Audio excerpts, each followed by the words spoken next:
Black, pink, black, pink. What's going on, everybody? Happy Friday. My name is Todd. Welcome in. I hope you had a good week. We have 5 amazing member requested videos for you today.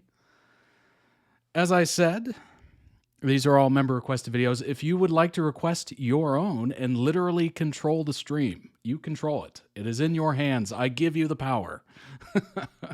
ToddReacts.com. All these tiers you see before you are video requesting tiers, so go ahead and check them out. They have little differences here and there, so you'll have to look closely. Put on your reading glasses if you need them. And as always, the winter collection's available for right now, limited time only, 15% off for members of the website. Ships worldwide, all that good stuff, so go ahead and check it out. Very inclusive sizing, tons of different colors to match your style, all that good stuff. And of course, we have accessories as well, so go ahead and check those out. Maybe you need a new phone case, who knows? And of course, if you're already there and you're watching this at a later date, or you're watching live via Twitch and you had no idea this was a YouTube channel, go ahead and check it out. Todd Reacts on YouTube. Over 14,600 of you have already hit that subscribe button. I appreciate it greatly. Totally free to do. It's an easy way to support the channel. I appreciate everyone who's already done that. There's over 1,200 videos in the backlog. I was a busy boy. I was a busy boy over the last couple of years. It's a lot of videos. Good grief. But it was a lot of fun. I hope you enjoyed the journey so far. Long way to go. Long way to go. We got to watch every single video. It's a tall task, but I think we can do it. I think we can. So go ahead and hit that subscribe button and join in the journey. Basically, my algorithm is yours. It is in your hands. You control it, all that good stuff. So if you're looking to do that, go ahead and sign up today. Movie day with grandma. That's nice. That'll be sweet. Very cool. I love doing movie days on the weekends. It's a nice way to relax, kind of recharge, reset. Finally, my wine tour of February is over. That is a lot of driving. I am exhausted just thinking about the past month. But it was beautiful. It was a beautiful time. Lots of different wine was tried. And, swirling the glass, taking sniffs, pretending like I know what I'm doing, all that classic stuff. No idea. They're like, oh, you're going to taste this on the palate. And this is head and this is the, aftertaste. And I'm just like, all right. Tastes pretty good. There's my review. Tastes good. And then you look at the prices of some of these wineries and you're like, doesn't taste that good. It tastes good, but it doesn't taste that good. That is some premium stuff. What's up? What's up, Rick? Welcome in. Oh my gosh. Yeah. Very expensive stuff. Obviously did not buy any bottles, although I did enjoy some of the wine. It was very nice. Yeah. Very interesting February for sure. Have a baseball game to go to this coming month. That'll be fun.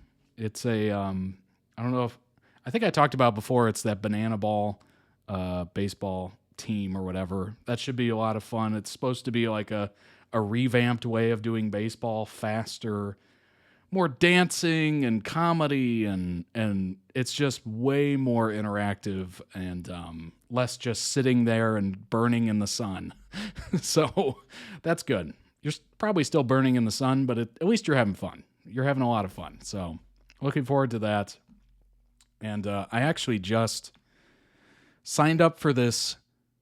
I don't even know if I should say it. Should I say it? In April, it is a Titanic, traveling museum thing. And they're supposed to have artifacts and all that stuff. I don't know if you're a huge fan of that movie, but I love it. First time watching that film, I was sneaking into a room to watch it. I was not old enough to actually see it, or shouldn't have been seeing it. But I caught glimpses. I caught a couple glimpses, and I just so happened to peek during one specific scene, which was amazing. As a young, growing child, it was a fantastic scene. If you've seen Titanic, you know exactly what I'm talking about. But yeah, my memories of Titanic were 2 VHS tapes. Literally 2 VHS tapes. it literally ended with an intermission. You had to swap the tape, or I think it just was a black screen and it said, please swap tapes or something. And you had to put in another tape, and hopefully it was rewound. And if it wasn't rewound, you had to sit there for God knows how long, just like, oh gosh, I got to remember to rewind these things. And then you're just sitting there thinking about what was happening. And I love how they did it perfectly. They did it perfectly. I don't know if Jim Cameron or James Cameron did this on purpose or not, but the first VHS tape ended right before they hit the iceberg. Like, it was like maybe 2 minutes before the iceberg scene. Like, it was just perfect. Perfect timing. It didn't ruin the momentum of it, but it was right before it, so you didn't have to flip over after the iceberg scene, because that would have been weird. That would have been strange. Did you forget to hype the Discord? I did not. I'm just going off on tangents. Classic me. Classic me. Tangent Todd, I guess, is the apt name. Not to forget the Discord. Look at that beautiful thing. Over 305 members of the Discord, by the way. Totally free to join. Link is everywhere. Go check it out. We have lots of amazing fandom channels. If you don't see something you're into, just let us know. We'll make it for you. You'll find people from all over the world that are into things that you're into, which is awesome.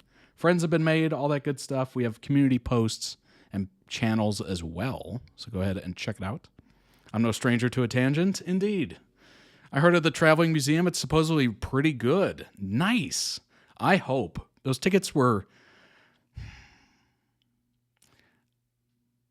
I wouldn't say they're expensive, but they're to the point where I was like, I hope it's good. You know what I mean?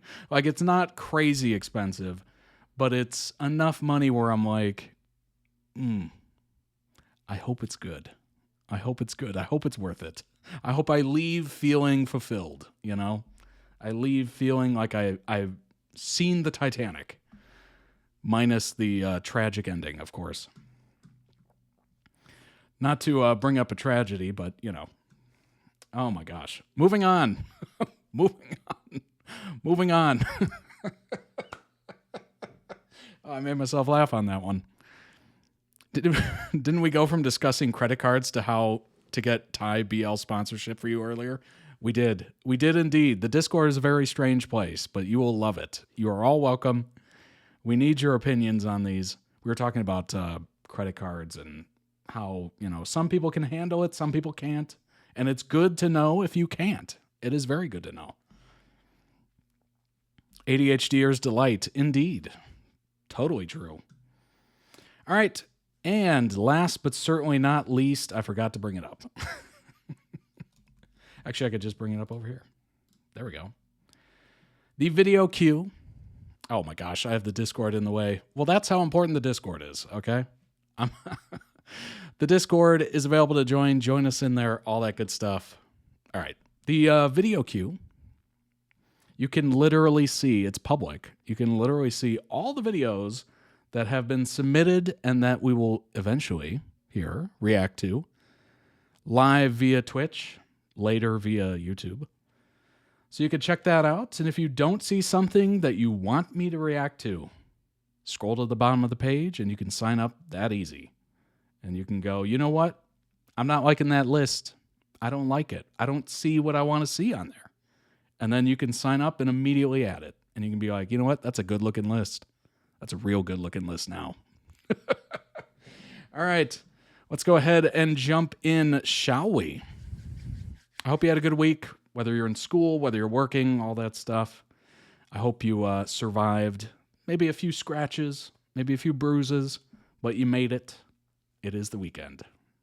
As soon as this thing starts, as soon as the stream starts, it is the weekend to me. So I hope it is to you as well. We are going to start off with STORROR video. Urban Ninja Warrior. That should be pretty good.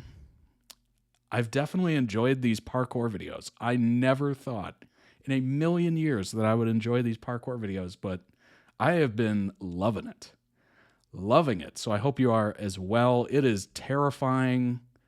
It's impressive. And I love the public reaction whenever they zoom over to somebody else who's just watching it, and they're either just in shock or they're in awe or they're angry. Like, what are you doing? Get off of there. It's just whatever expression they have is just a gold mine.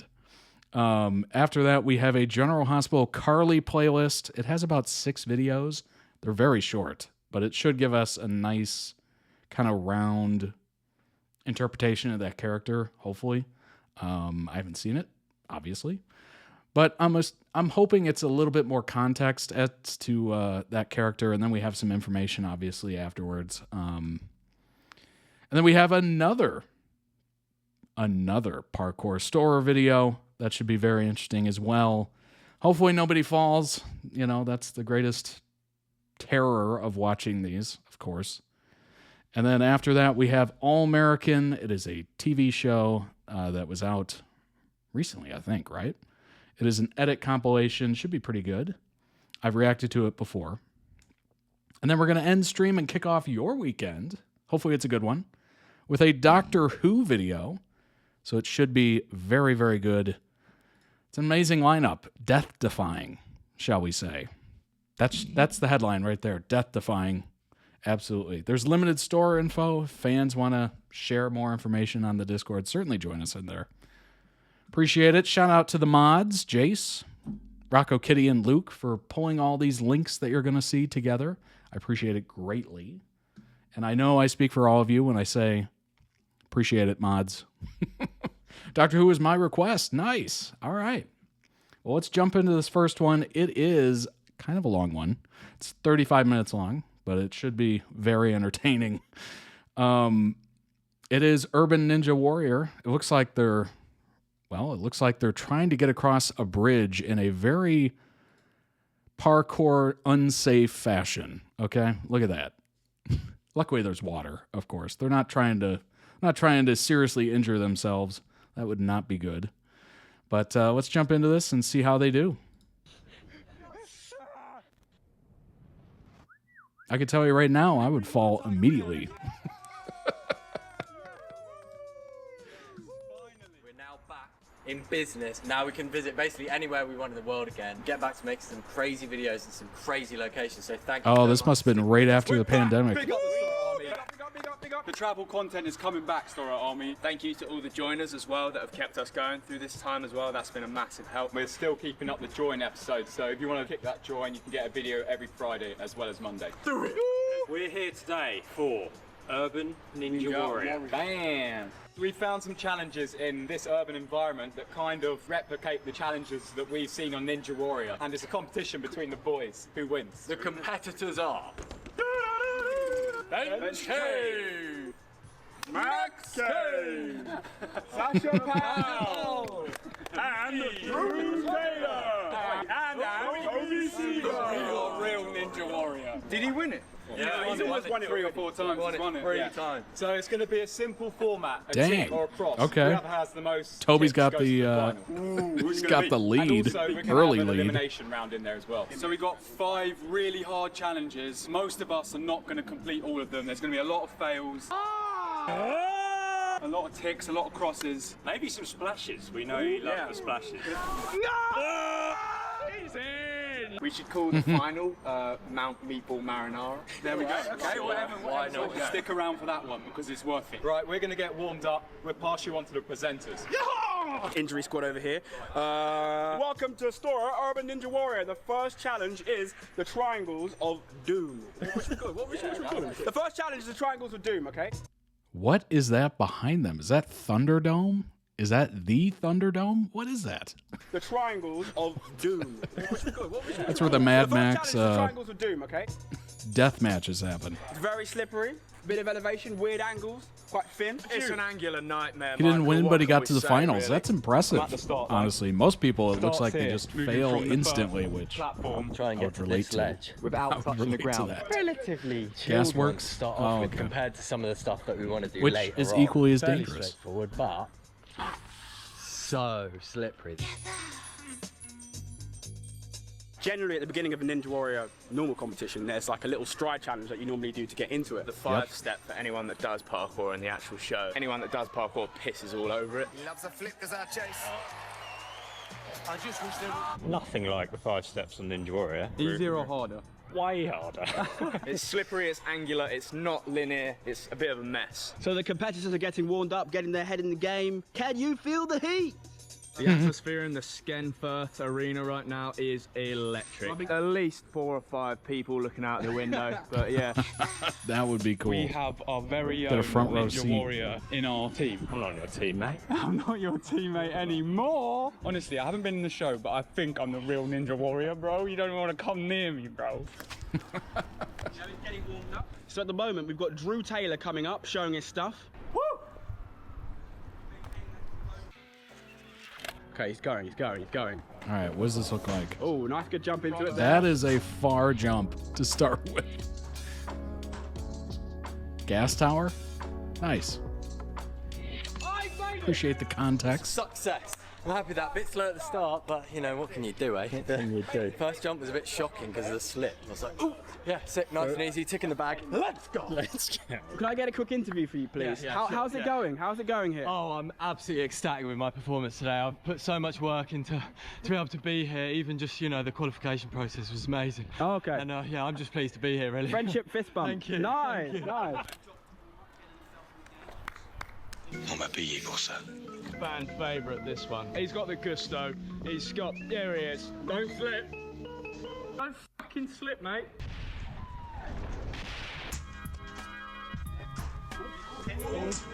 Ooh, from the ledge. That's crazy. Oh, into safety.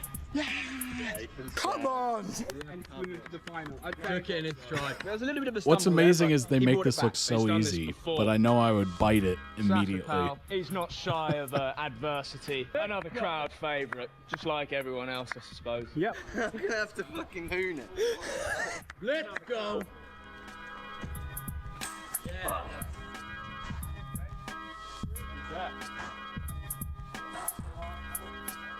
Oh, it's the waist. Okay, he's working his way through. There we go. Okay. Boom, and he's safe and sound.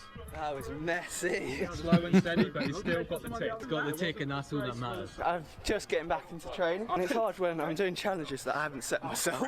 Yeah, it's feeling good. This is quite taxing. Getting back into it. The tick is there, mate. The tick is there. So we've got 2 more competitors to go. Oh, God. The bucket hat gangster bench cave is warming up. Almost wiped immediately.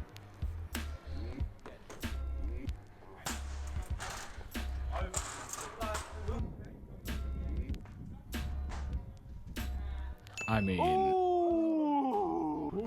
First tick on the board. Easy. I'm happy about that. Get in there, STORROR Army. Come on, come on, come on. The Ninja Warrior finalist is taking the stand. Indeed, another crowd favourite right here, Toby Seagar. 4 out of 5 ticks. Can Seagar also get the tick he so very desperately needs? he's dying for this.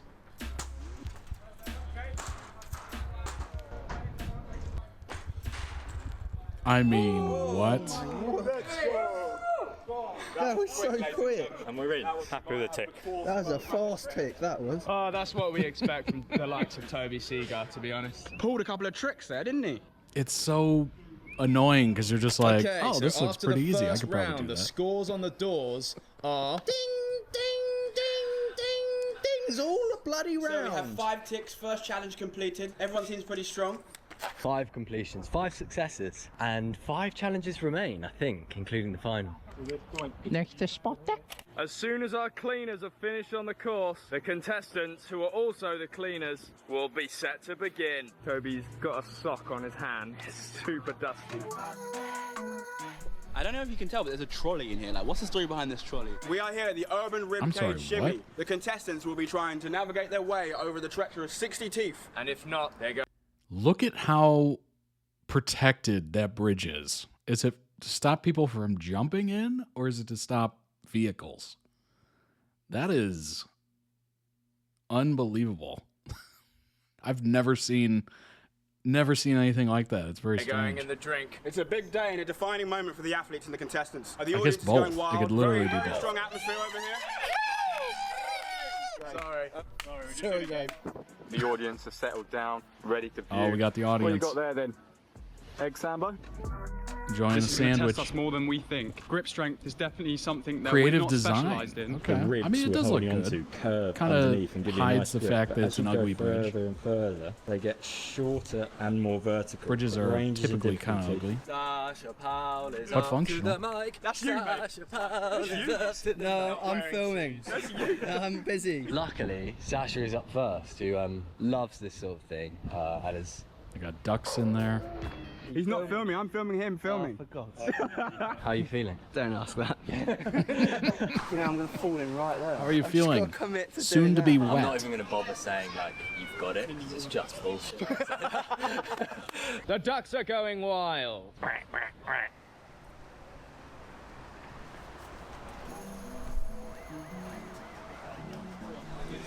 Come on, Sasha. You have to nice. go Come on, all Sash. the way over. Come on, Sash. Oh my gosh. Come on, Sash, keep the rhythm. Oh, not the wet socks. I went so far! Oh my god. So unfortunately, our first contestant has gone into the drink. Does that have to go in the video? So commendable. Oh no. What's your Don't boat put called? that in the video. Pumpkin. How'd you get that idea? Pumpkin seeds up next. I reckon he's got this. Swag Zone, our very own ninja warrior. To be honest, I'm kind of thinking like if Toby doesn't have this, we're all fucked. If I go in, it will be on the hard bit of the second wave, I'm pretty sure. And he's in. Yes, Toby. This is so good. So he's just about to start his 10-second rest. 8, 7, 2, 1, get off it! Go! He's done a little jump! Unbelievable settings! He's gassing, come on! He's high. No! Oh, it's so long. Oh, It's no, so he's far. slowing down. That's he might be crazy. going in here. He's so close to the end. Come on, Bob! Oh! No! Oh, that's annoying. God. The Ninja Warrior is in! He was so close! No! Oi, high five to that. Anyway, okay. How's it going, bro? What's up? Thanks, bro. Think you get picked? Have a nice day. once again, nervous. No. Brilliant. I guess it's because I know. Come on, Drew. Just believe, yeah? Oh shit, I haven't tried that yet. Yeah. Nice one. You're welcome. I'm gonna do it now. Oh, if I just believe I can do it. Come on, furiously into it. The cycle technique. The rhythm, the pierce, the rhythm, the pierce. 2, 1. Let's go, let's go. Come on, Oh keep no, moving. oh no. Keep That moving. slip was crazy. You take the break and it's like this is doing nothing. As soon as I jumped on, I was like, I'm going in. Fought as long as I could, and then your hands just let slip go. off. That's it. Bit of aggression here, lad. Let's go, Cave. And he's up. Moving quick. Moving quick. He looks pretty chill at the moment, and he's getting towards the middle.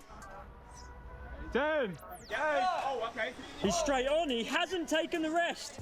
Maybe this Maybe is the rest way. is bad. Go on, Max, go on. He's gone straight into it. He doesn't want to take the rest. No rest for the wicked. Go on, Max. Go on, Max. Oh Come my on, Max. gosh, Come on, it's Max. so Come on. far. Keep going. That's Come on. crazy. That's it. That's it. Come on, Max. Come on, Max. Yes, Max. Oh, he's got it. He's got it. Yes, come on, Oh, he's come on, got come on. it. Yeah! Yes, Max. I'm doing it That's now. crazy. Yeah, That's crazy. What was that? How did you power through that? I'm just happy someone did it. Yeah. Didn't want to stop in the middle for that long, so I was just like, go for it. You felt it. Honestly, the pump is real. Get ready for that. I'm taking from Max's success that if he can do it, I can do it too. And that's what brothers do. Bench Cave coming in. Go on. Do not give up. Definitely a favourite with the locals. Don't let your brother beat you, bro. There's definitely been some brotherly rivalry. Good, chill, man, nice. Making the most out of his 10-second rest this time. 2, 1, and he's off. Okay, he's gone for the rest route here. Oh, he's done it. No, drop now! Ah, he's showing up. You need to drop, girl. They're just doing pull-ups, Oh my taunting his older god. brother. Oh, nice one, bro. And he's made it through. Drew with the additional points of Oh my pull-ups as well gosh. to taunt He his did it older with brother. style. Store Army in the audience today. Everyone's in for a dip. Would you like at a charity shop? 25 quid. Solid stuff, that's. Made out. Saved me a couple of times. Dry, stay dry, so dry. At the end of the Urban Ribcage Shimmy, the scores on the doors are... Ding, ding. Let's move on to the next challenge. Welcome back to STORROR Urban Ninja Warrior. We are now at the Warped Wall Challenge. It's not actually a wall, but it's really high and it's a wall. In this round, the contestants had 3 attempts. It's a fucking wall, just get up it. It's not the brick part that you have to get to, it's the bit above that. So there is like a bit of vertical. I think it's a bit slanted as well. Basically, it's hard. Look how tall it is as well. Look, compared to me, bloody hell. That is really quite big, actually. Yeah. I'm at least 6.5 foot. We don't get any preparation at this. For every challenge we come to, we can look at it, but we can't give it any preps until it's actually game time. It's got 2 different faces. So is it 2 and then 2, or is it 3 then 1? We don't really know without trying. I've got it, but I'm not telling anybody. Well, whoever goes first is definitely the disadvantage. Up to the hockey. You're the reigning champ, Toby Seeger. He's been on the telly, like the proper one. Who is going first? Proper telly? So we've got Bench Cave stepping up to the mast first. Superstar Quite a alert. small run-up as well.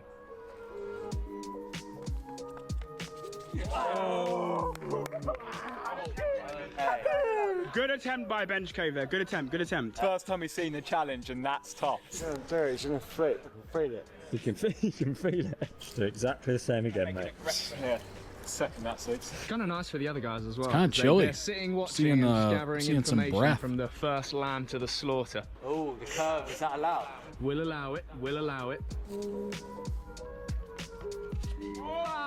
Oh my gosh. No! No! You've got to hang on to it. Come on, VAR, get involved. I got my fingers to the lip, but it was only 1 phalange deep. That counts, right? No! No! Third time. Come on. Here we go. Yeah, fight in your mate. This is his last attempt, or he's out. No, he's out. He's out. Silence, please. It all comes down to this one.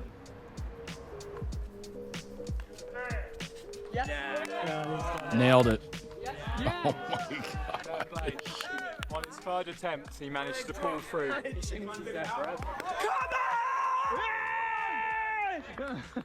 Nice. It's so slippery and slanted. Yeah. When you get to the lip, it's not guaranteed. Go on, Sash. Ah, not quite, not quite. That's not giving me confidence. So the acceleration One way to on scare this the people one inside, might just be yeah, the Achilles absolutely. heel with Sasha. Not particularly his strong suit. If there's anything I know here is that they probably do not announce they're there. This is the last chance. Come on, Sash, let's go. Go, go, go, go, go. Oh, it's tough.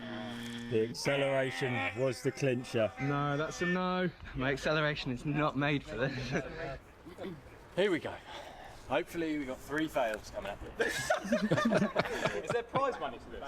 Yeah, maybe. It's monetised now, we can make some prize money. Right, can I have some silence please? I'm going for my first attempt. You know what's so funny? This is so like remedial, and like it's making a game out of literally everything, which I love. We've got a one bang. There's something kind of kid-like about it, This is a crowd favourite. but obviously involves quite a bit of skill and talent and preparation and work and training and all that stuff. Is the But pressure it's too much for him? it's one of those things that's like shooting, crumpled up paper into a wastebasket. It's just you make a He game comes out of everything. crashing back down. That grip is so easily. It's like if it was a good grip, it would have been fine, but it's slanted against you.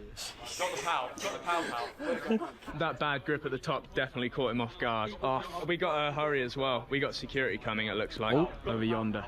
Round 2 before security roll in. Come on, Drew. Audience is over here. Oh, I see him. Yes! Good man. The thing is, they've got their wings in like. Alright, we'll go, it's okay. And it's not on. Sorry about that. Yeah, we'll get moving. Nice one. How was that? He did it right before security showed up. Appreciate the support. You got me through it, actually. That's 3 down, but the people's champion, Toby Seagar, is still yet to go. Walk on.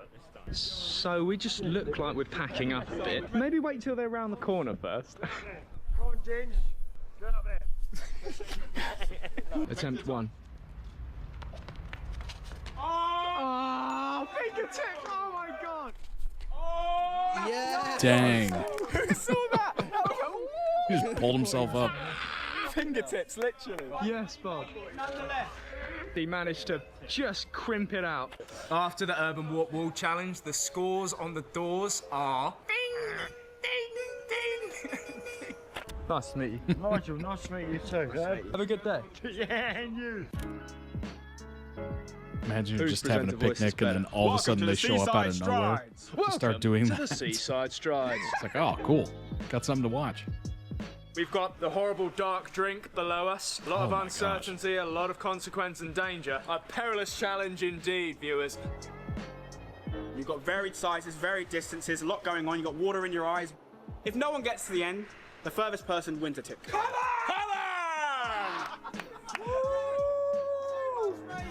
Not only is it an endurance challenge, but it's high, and you definitely don't want to be falling in. There's not a lot of ways to, like, save yourself. This is a daunting challenge. Callum and Joe Hendo have both done it, but it just seems outrageous. It's so far away. I will That admit, is crazy. I got to the That end is and I so felt sick. long. You can't just get into a rhythm. There are a few bigger ones, like by a foot and a half, that just throw you off every now and again. You have to stay on the ball. We do train longer lines, but this is particularly long for us. I've never done 100 strides in one. Last week's video we did 40 and that was enough. Now Oh we've yeah, got that was double super cool. and more, so it's a crazy challenge. The locals were absolutely mad at that one. First in the last one, boys. All right. So Yeah, someone true. else's turn to go first. Yeah, true. Go first. Get over done with. I'm nervous. Get that tick, son! Get that tick, son! I mean, you might as well just be playing Mario with like single jumps, double jumps, triple jumps.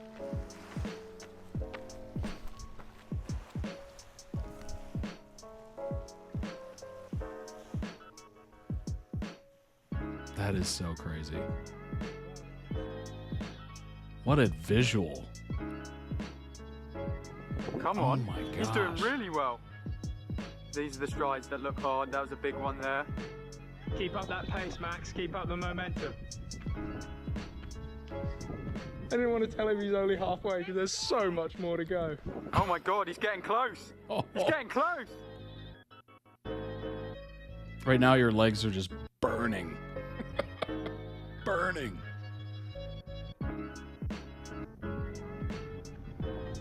Let's go. Yes, Max, come on.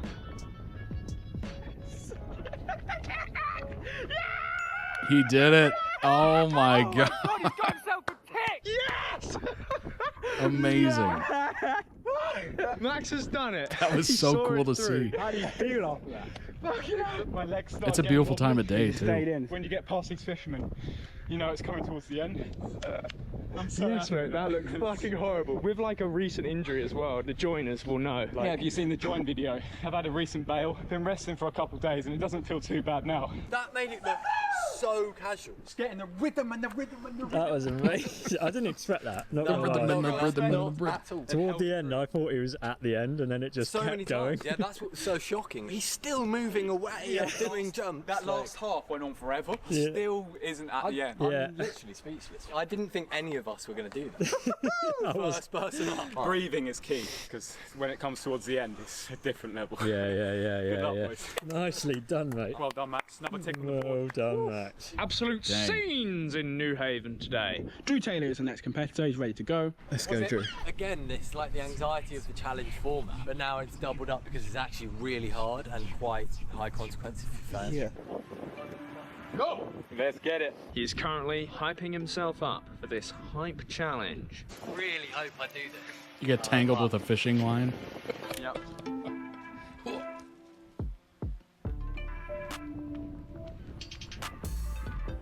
And we're off.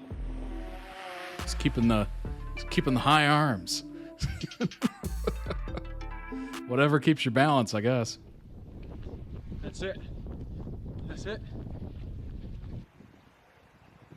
Oh, there. Wow. That's a sick effort. Cracking effort.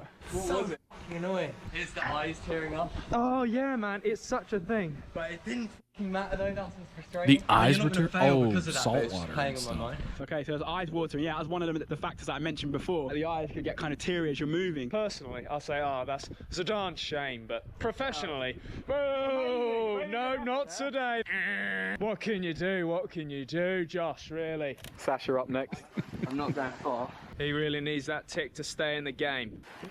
Best of luck. You know what? It might be smarter to stay towards the outside so you could just bail, which is, it looked like he was doing that. Yeah. He's got to get closer. He's got to get closer to it. Oh, okay, there we go. I'm calling that. Yeah, what happened? It just gets so scary and it's like weird for the eyes. Physically, I could keep going. Yeah. I think it's like me trying to like think ahead too much, like how much further I've got to go. They're going to change sizes soon.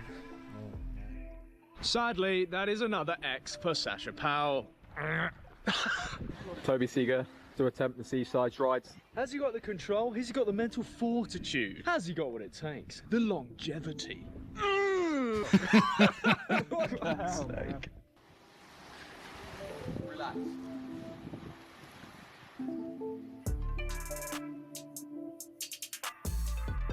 With the hoodie on. Looking good so far, looking very good. He does this in hoodie and sweats. Or joggers, I think they're called. Oh boy. Oh boy. Wow. Wow, he had the close two-step there. That's really nice. Come on, Toby. So close That to the was end. It looked so close. crazy. I thought he was gonna absolutely fall. Oh, so close! Oh, he buckled on one. Oh my goodness. Great save. Great save. But he has not made it to the end. That is an X from Toby Seeger. Wow. How close were you? 20 from the end. Too close. 20. Far. Buckled, did one more, and then was like, I can't have that happen again. Yeah, totally. Yeah, good Solid save. effort, I'm happy mate. with that. Yeah, fair. There goes the drone. Benj is the next one up. You can barely even see him. And I'm only at the halfway point as Sure. well. He's really, really far. We got another one coming up. Might as well.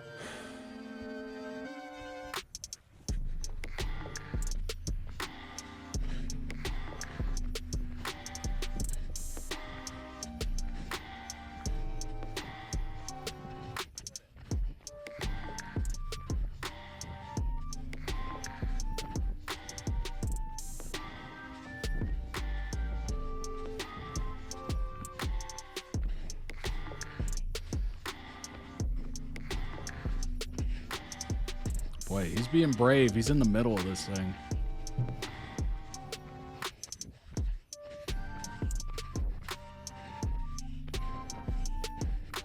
That is terrifying. That is a terrifying sight.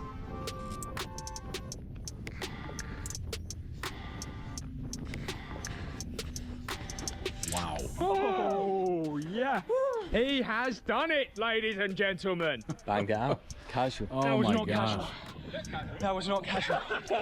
Whoa. The last 30 strides, I had so much less control over my legs. What kept you in there?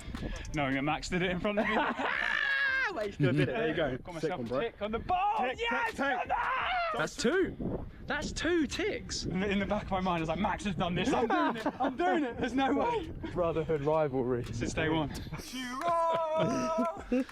After the seaside strides, what is it? The scores on the doors are...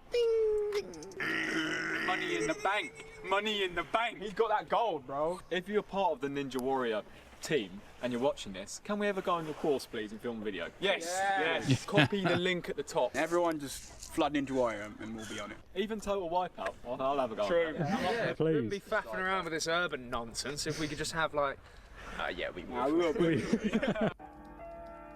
Stick or swim.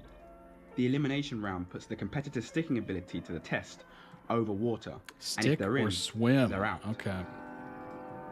Oh, this Welcome looks to the good. next challenge, which is stick or swim. It's an elimination challenge. If you go in the drink, you are out. Yes, Nigel, our athletes have really got their work cut out for them this time. Taking off from this side and landing on this thin wall here with water on either side. It really is stick or swim. Here we go, so at the Barbican Centre, iconic, brutalist London location. Probably one of the most technical challenges so far.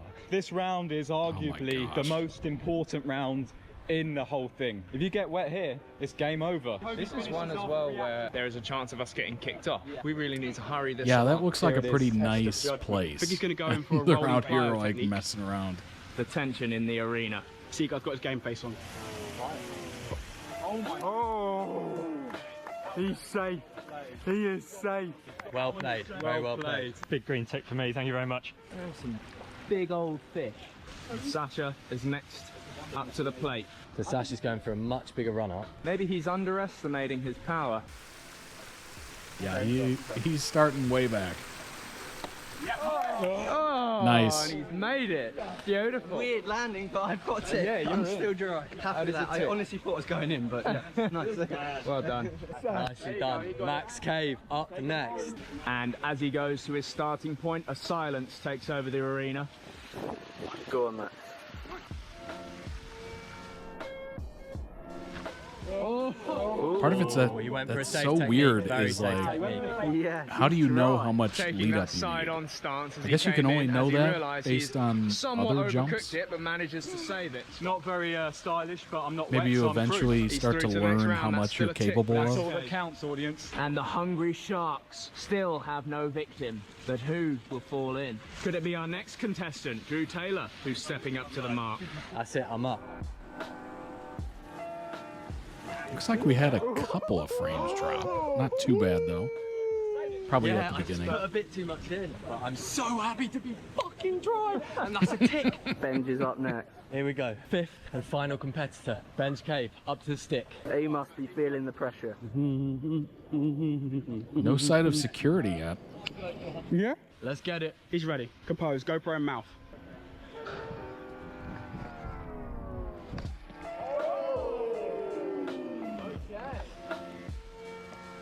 Little double step there. A big step forwards there. I did this back in 2015 and I stuck it way nicer than that.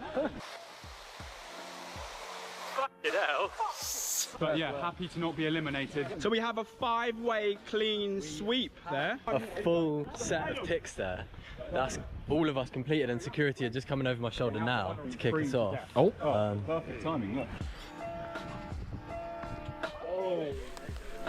Redemption on the stick, that was. No elimination from this round, and it's down to whoever has the most ticks to be going through to the final round. they had to do that one quick. Our brave commentator is stepping up to the mark to try the jump standing. Yep. Oh! Big boy, big boy. Dang, that's good. Swaggy's coming in for the standing extracurricular activities. After school club right here. Bonus round, Toby Seagull. Looks like bounce off, but we'll find out. Oh! He's got a soggy leg. Yo! Oh, That's phenomenal. red sticks. Toby Seagull, a couple of minutes later, is suddenly able to go for another one. Your soul is dry. Yeah, I Quick. went in and out, so I think there wasn't too much time to soak into my sock. Right. We've got it. Oh, wow. Okay. Okay. So nice. Okay. Bonus sticks. Good redemption. That's moved my limit, that one. Nail-biting stuff. Thanks for unlocking it. I didn't think that was a thing, yeah. After the 5 rounds, our 2 finalists, Max and Benj Cave, are up for the crown. The final challenge, Mount Meatball Marinara. Our 2 finalists I don't are going even to know have to climb what this is many gonna a be. story up to the top of the mountain. They've Oh. each got their own chute each, and they're going to ascend to the top. The first one to, what was it? Like grab the GoPro. First to grab the GoPro buzzer wins. 2 brothers against each other. Who will come out victorious in this one? I'm better on Warzone than Ben, so I'm winning this. That is high up when you They get gotta to the climb top. those walls. All right. 3 stories, you fall from there, you're not having a great day. So the finale is about to begin. The brothers Grimm are ready to go. Here we are at the final. I can't believe we've made it this far. It's been a really emotional journey. Max and Benj, brothers going head to head. Whoever's fastest to the top. I always wonder if there's ever an architect watching this going, you know, I wasn't planning on that for my building, Max but Cave in lane 1 and brother pretty Benjamin sweet. Cave in lane 2. 2 finalists, but only 1 will be victorious. Contestants, are you ready? Yep. Okay. Yep. I'm gonna give the signal. 3, 2, how are they going to do this? 1, I guess just... go! Okay, further up. Max Cave ascending. Got Ben's Cave over here. Max going for the speed. A bit Okay, of a that's stumble kind of there. Okay, difficult Max had a dealing with slip as those. well. Okay, Ben's is coming up. Those, Max is also I coming don't up. even know what those Oh, are. my God. Air conditioners? Furnaces? Ben's Cave has got it. Storror's Urban Ninja Warrior 2020. Ben's Cave has won.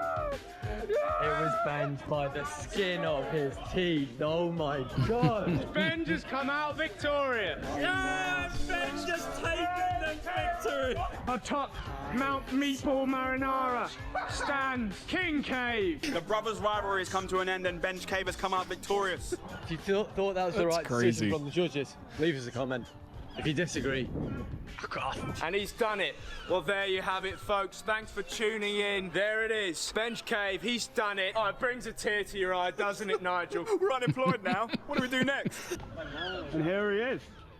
no. The winner. How you feeling? Prize. Got the fusion. Ninja Warrior prize. There you go. First one there. It's so weird.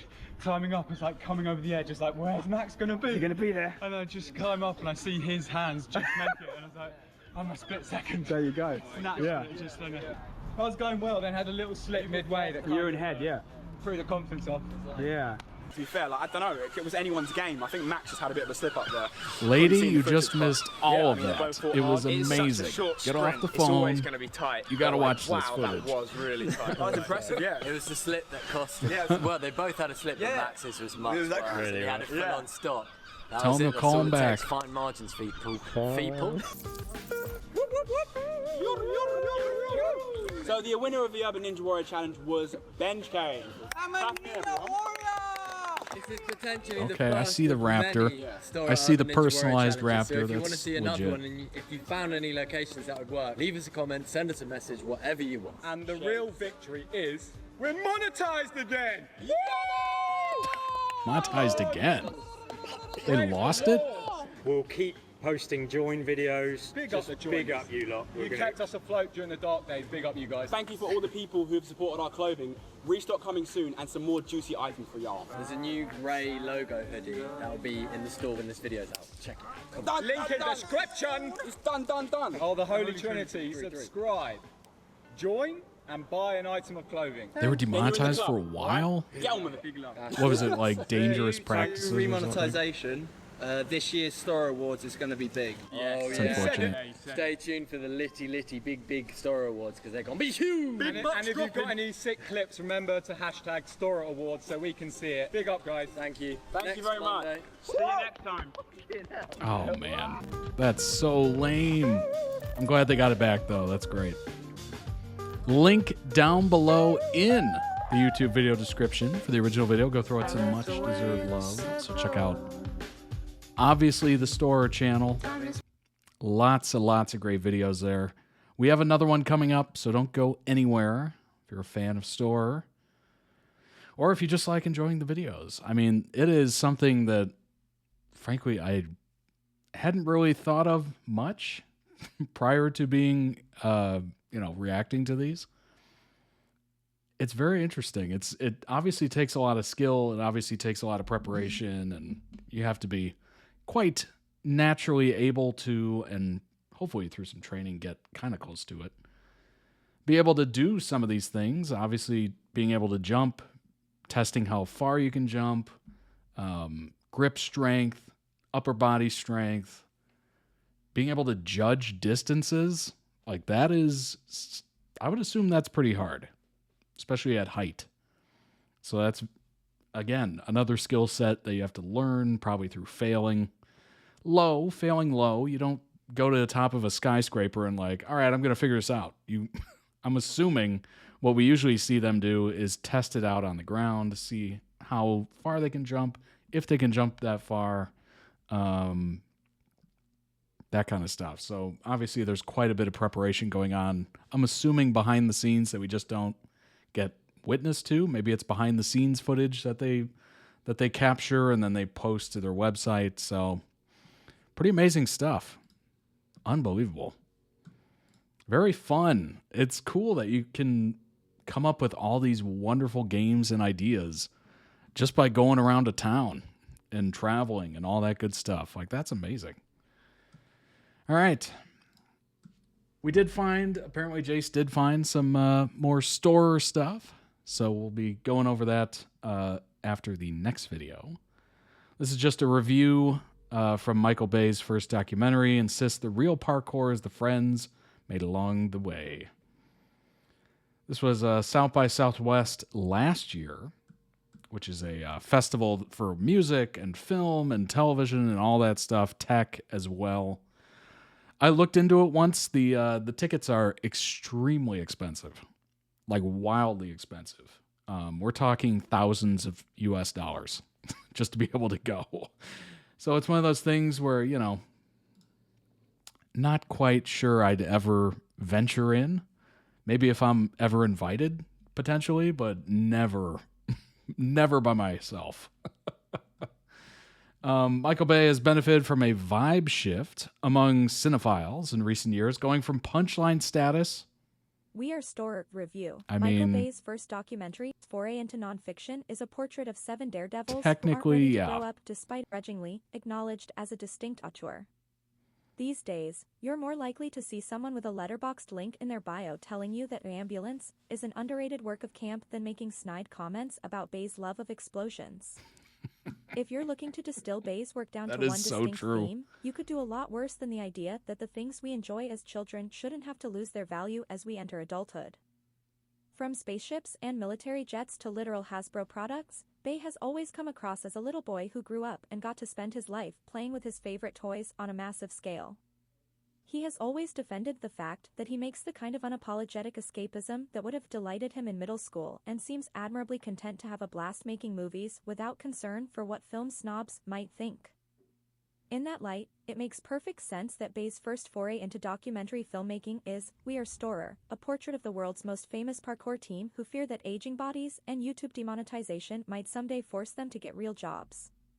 The film features plenty of death-defying spectacle as the daredevils chase bigger and bigger highs, jumping between buildings. But it's ultimately a film about what happens when 7 middle school boys find a hobby and stick with it for so long that they never have to consider the possibility of doing anything else. That's beautiful. Until, of course, they inevitably do. With nearly 11 million YouTube subscribers, the parkour collective known as STORROR has become one of the biggest brands in athletics. Established in 2010 by 7 friends from southeastern England, the group has earned international fame and fortune by turning urban sprawl into the ultimate obstacle courses. They spend their lives sneaking onto roofs of skyscrapers, jumping between them, hurtling over railings, and generally risking their lives for the thrill of precision. It's the medium that falls somewhere between sports and art, requiring the creativity to see opportunity where others just see buildings. STORROR's members insist that parkour is misunderstood as simply jumping between buildings, though a solid 80% of the stunt footage in We Are STORROR is them jumping between buildings, and even if it is an oversimplification, it makes sense to distill the entire sport to an act that encapsulates the danger, certainly, its participants find so poetic. Common refrain in the film is that parkour is the only sport at which you're never allowed to fail. Because if you do, chances are you're probably going to be hurt pretty badly. Tom Brady threw interceptions. Michael Jordan missed baskets without consequences. But nobody who jumps between 100-story skyscrapers gets a second chance if they get it wrong. Yeah, there's no safety nets. There's no, safety lines, harnesses. It's literally just out there. But you would hope, obviously, that they've prepared, they've looked at it, they've seen if they could do it on the ground, maybe they can do it in the air kind of thing. So it's very much like, I don't know if you've ever seen David Blaine, the magician. If you've seen any of his behind the magic kind of stuff, he prepares for these massive stunts and all these dangerous things he does over and over and over, like to the point where it is just second nature. One of them that he did a lot of was, I don't know if you've seen this video. You might have. He was on the Tonight Show with Jimmy Fallon. He turned his stomach into an aquarium, if you will. So the trick is I don't know if it's a trick. It's more of a demonstration, I guess. He took a glass of water with a goldfish in it, drank the goldfish, and then later on, he regurgitated the goldfish up. So he had enough water. So basically what he would do is he would drink so much water to fill his stomach so that the fish would be fine. And it would just swim around in there as he's doing other stuff, card tricks, whatever. And then by the time he regurgitated the goldfish, it was fine. Which is such a crazy thing to say and describe, but it's true. It is a very fascinating video. It's disgusting on many levels, but it's also hilarious and fun. We Are STORROR does feature some eloquent monologues about the precision and danger of parkour and what that says about life itself, but at their core, these 7 building jumpers seem primarily motivated by the love of hanging out with their bros. Indeed. They all stumbled into parkour at young ages, and their lives will forever be defined by the camaraderie they found in STORROR. Absolutely. That's some of the greatest friendships that you can have. You're doing something you enjoy with people you enjoy, and you just so happen to also make a living. Like, that's the most beautiful story. And this is something that would have never happened if it wasn't for YouTube. You know, YouTube gets a lot of flack, of course, you know, for policy decisions or, you know, allowing major corporations to kind of take over the platform, etc. But there's a lot of beautifulness to it, you know? It started out with one of the co-founders posting a video, I think it was in 2005, of him at a zoo. And that was it. It was like a 2-minute clip, 1-minute clip. And, you know, it's kind of beautiful. It kind of transformed into this life-changing platform where you can literally make a living. It's very neat. I feel like PETA would have raged about that. I think they did. I think they did about that goldfish thing. That was definitely an interesting... that's not a trick. Is it a trick? It's like a demonstration, I guess. I don't even know what to call it. There is no ticking clock. It's almost like a skill, a talent, I guess. There's no ticking clock or looming finish line that poses an immediate threat to STORROR, but the future is on everyone's mind. It seems self-evident that their bodies won't allow them to make the jumps forever, of course. And at a certain point, people will have had enough to lose to render the risks undesirable. There's also the constant changes to YouTube algorithms, of course, a rule change that demonetized roof jumps forced the crew to start finding new stunts to film, many of which are less artistically satisfying to them. Okay, so YouTube demonetized them because obviously roof jumps are quite dangerous, and maybe they just didn't want to encourage it to other people. Which is interesting because, you know, MTV for all those years had literally called Jackass. I'm not trying to intentionally swear. That was the name of the show. I'm sure you've heard of it. Literally had that show with a warning at the top that always said these stunts are performed by professionals. Don't do it at home. You know, we're idiots kind of thing. I wonder if they put that at the beginning would have been different. Maybe. Maybe not. Maybe YouTube was just going through like a thing of like, all right, we're cracking down on this stuff. Maybe. We Are STORROR feels like a coming-of-age movie that's been happening a decade too late. As these 7 friends have largely been spared the burden of making pragmatic decisions in their teens and 20s, thanks to their success on their YouTube channel, there is a limit to how much sympathy can be felt for their monologues about losing the endless freedom of hanging out with friends without responsibilities, given that they enjoyed it for a solid decade more than anyone watching probably did. Nevertheless, We Are STORROR is a compelling document.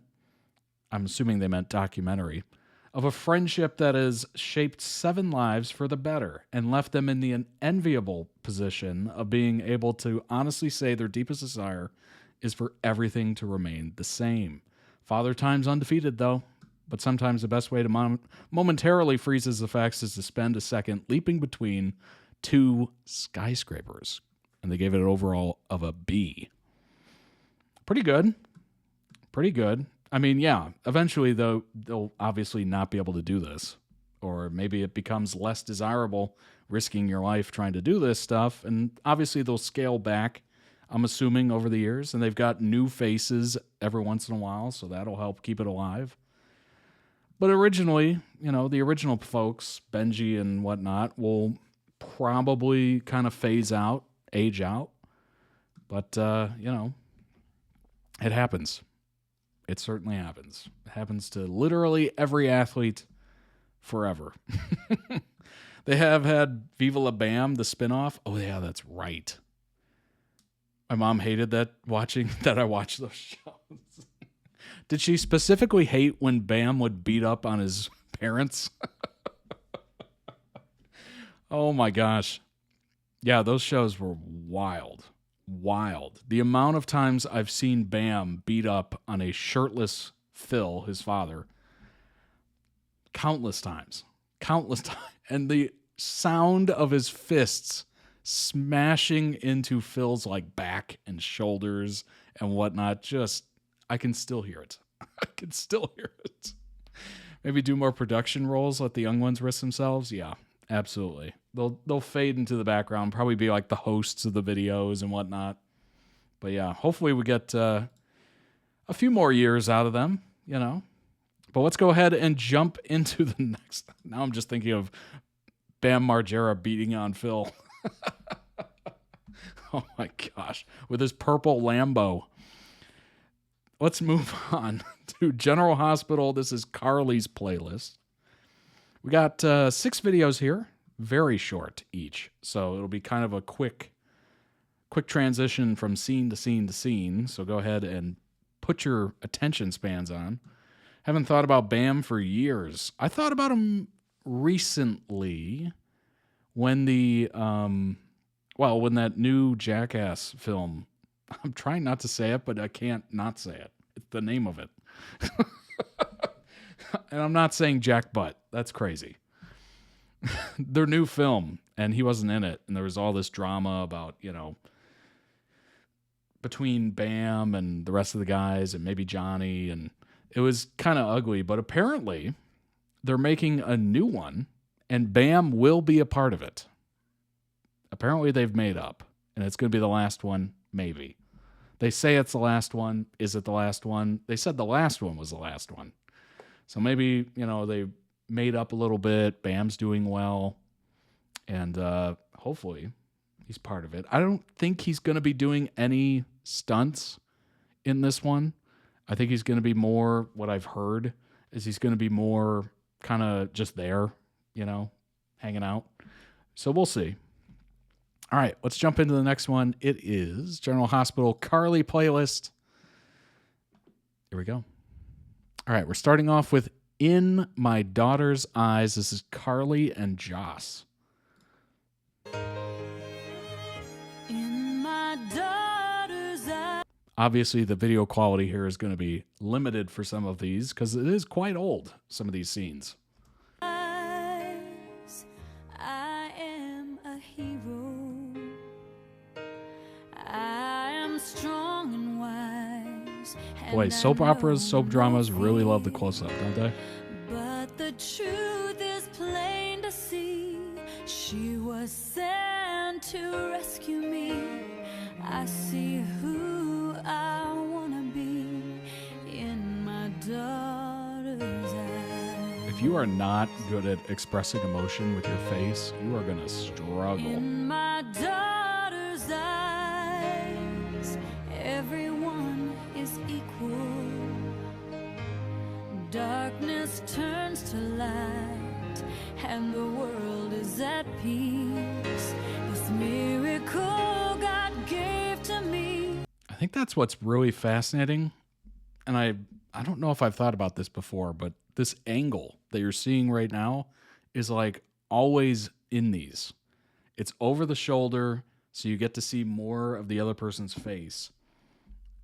And it is just, it's very tight. It's a tight shot. So you're right up on their face, and you can see a lot of their face. So they're just really trying to get every emotion out of it. Gives me strength when I'm weak. Huge fans of the over the shoulder. Right there. There it is. There it is. In my daughter's eyes. And when she wraps her hand Oh, there it is again. around my finger, There it is. it puts a smile in my heart. Everything becomes a little clearer. I realize what life is all about. It's hanging on when your heart has had enough. It's giving more when you feel like giving up.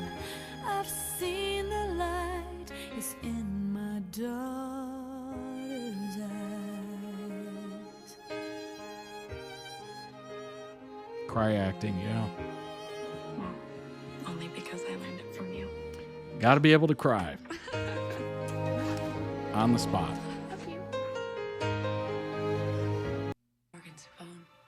Well, that was beautiful. I love the mother-daughter connection, and obviously father-son as well. There's something quite beautiful about it. It's it's interesting because I'm not a parent, but I've been through the other way. I've been through the other direction there. It's got to be interesting to be able to see, obviously, someone who, came from you, shares your same DNA, some traits, obviously. Maybe you see your eyes in their eyes. You see their life, and it kind of reminds you of yours and how you were younger once, and the kind of issues they're going through, and kind of issues that you're trying to help them avoid, but you also want them to live, and you don't want to shelter them, and you're in that weird balance of like, I don't want them to get hurt, but maybe they got to get hurt so they know to avoid these things. And it's just like, I'm assuming it's just an absolute tightrope nightmare of trying not to be a helicopter parent, but also not wanting them to get hurt, not wanting their heart to get broken, not wanting them to, scrape a knee, whatever. Like, it's got to be such a just unbelievable tightrope. Oh, nice. Very cool. Why do I not see any... Why do I not see any notification for that? Interesting. All right. Appreciate it. It's kind of interesting in that, yeah. What was I saying? Pinged in the corner? Why didn't I get a notification for that? That's annoying. I wonder if I turned that off. I'm not exactly sure. Anyway, appreciate it. Yeah, it's kind of a tightrope. So it's kind of interesting to see, obviously, from the parent perspective. You don't really know what that side is like until you go through it. So, most of us only know it at this age or younger from one side of it. And you're just like, leave me alone. Let me live my life. As you get older, you start to appreciate your parents more and more. That's what I've found completely. Like, teenager, you're just like, I can do it. I'm an adult, leave me alone. I can do my own thing. And then you get older and you're just like, I am so sorry. I am so sorry for the way I acted. You knew a lot more than I did. Still know a lot more than I did. And obviously they mean for the most part. Okay. Obviously there are cases where this doesn't apply. Very, very sure about that. But for the most part, hopefully they have your best interest at heart. But yeah, it's one of those things you don't quite know the other side until you're part of it. That was a voicemail I left him, but he never got it because he was in a car and a bomb blew him up. You've been gone, I've had to find different ways to grieve. UK's Mother's Day is in a few weeks. Nice. But tonight I'm weak, so I'm gonna pull out pictures, ones with you in them, laugh and cry a little. You know what? Growing up, I thought a lot more car bombs was going to be a thing. You know, people getting into a car and it just blows up. Maybe I just watched way too many mafia mob movies. While reminiscing by myself, I can't help that all I think about is how you were taken way too soon. It ain't the same here without you. I gotta say, missing you comes in waves, and tonight I'm drowning.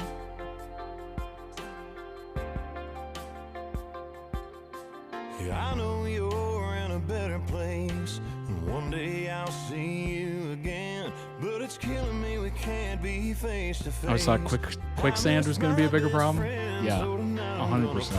Pictures, ones with you in them, laugh and cry a little while reminiscing by myself. I can't help that all I think about is how you were taken way too soon. It ain't the same here without you. I gotta say, missing you comes in waves, and tonight I'm drowning. Yeah, tonight I'm drowning. Shout out to Sukiya Kari for signing up for the episode tier. I appreciate it.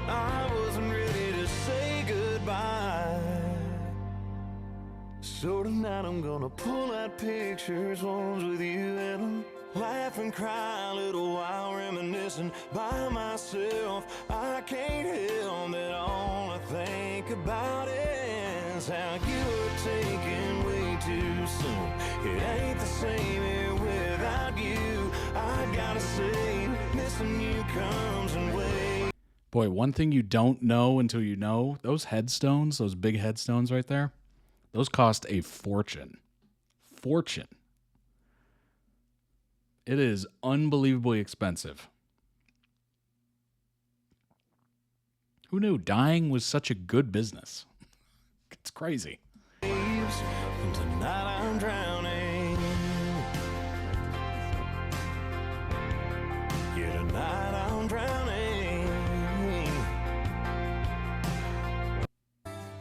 Sunny days seem to hurt the most.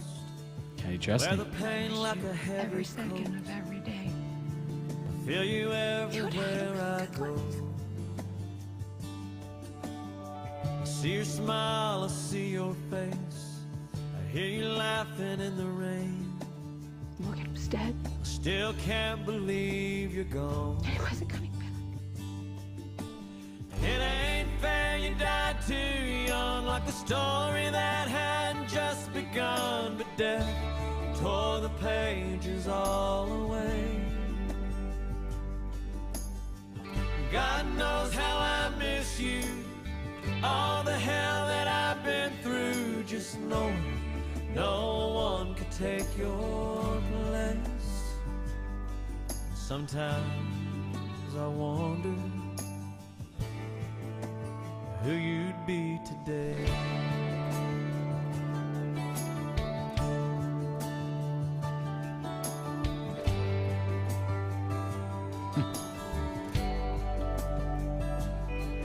Would you see the world? Would you chase your dreams? Settle down with a family? I wonder what would you name your babies? Some days the sky's so blue, I feel like I can talk to you. And I know it might sound crazy. It ain't fair you died too young, like a story that hadn't just begun. But death tore the pages all away. God knows how I miss you. All the hell that I've been through, just knowing no one can take your place. Oh, brutal. Brutal. change. Nothing's getting in my way. I will always hold you up. Obviously, we're going through the different children. Anything, come what may. Don't look back, forget yesterday. Forget yesterday. This is Carly Avery, where you belong. Where you come from, it's where you belong. Nothing I would trade. I wouldn't have it any other way. You're surrounded by love and you're wanted, so never feel alone.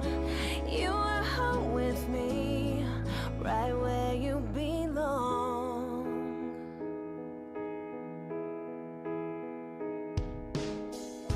I know sometimes you're feeling lost. It's hard to find your place in it all, but you don't have to fear. Even when you mess up, you always got my love. I'm always right here. Oh, 'cause anything, come what may. Don't look back, forget yesterday. Forget yesterday. It's not where you come from, it's where you belong. Nothing I would trade. I wouldn't have it any other way. You're surrounded by love and you're wanted, so never feel alone. You know what's so funny? I'm watching these, I'm like, oh, it's so sweet, you know, all these precious moments. And then I'm also thinking to myself, wait a minute, you've read some storylines from this show. It is brutal. There's so much nonsense going on, crimes, killings, stabbings, kidnappings, you know, everything. Everything you could possibly imagine that could go wrong. I've read crime lists before, everything. So it's kind of interesting, you know. It's like, oh, this is such a sweet show. I'm sure it's really wonderful. And then you read the crime list and you're like, oh, wait a minute. To you, everything's funny. Carly Avery, Never Grow Got Up. nothing to regret. I'd give all I have, honey, if you could stay like that. Oh, darling, don't you ever grow up. Don't you ever grow up. Just stay this little. Oh, darling, don't you ever grow up. Don't you ever grow up. It could stay this simple. I won't let nobody hurt you. Won't let no one break your heart. No, no one will desert you. Just try to never grow up.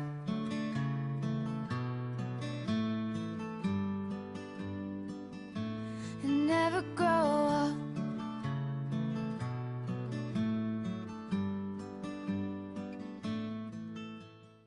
Hope you still feel small when you stand beside the ocean. Whenever one door closes, I hope one more opens. Promise me that you'll give faith a fighting chance. And when you get the choice to sit it out or dance, dance. I hope you dance.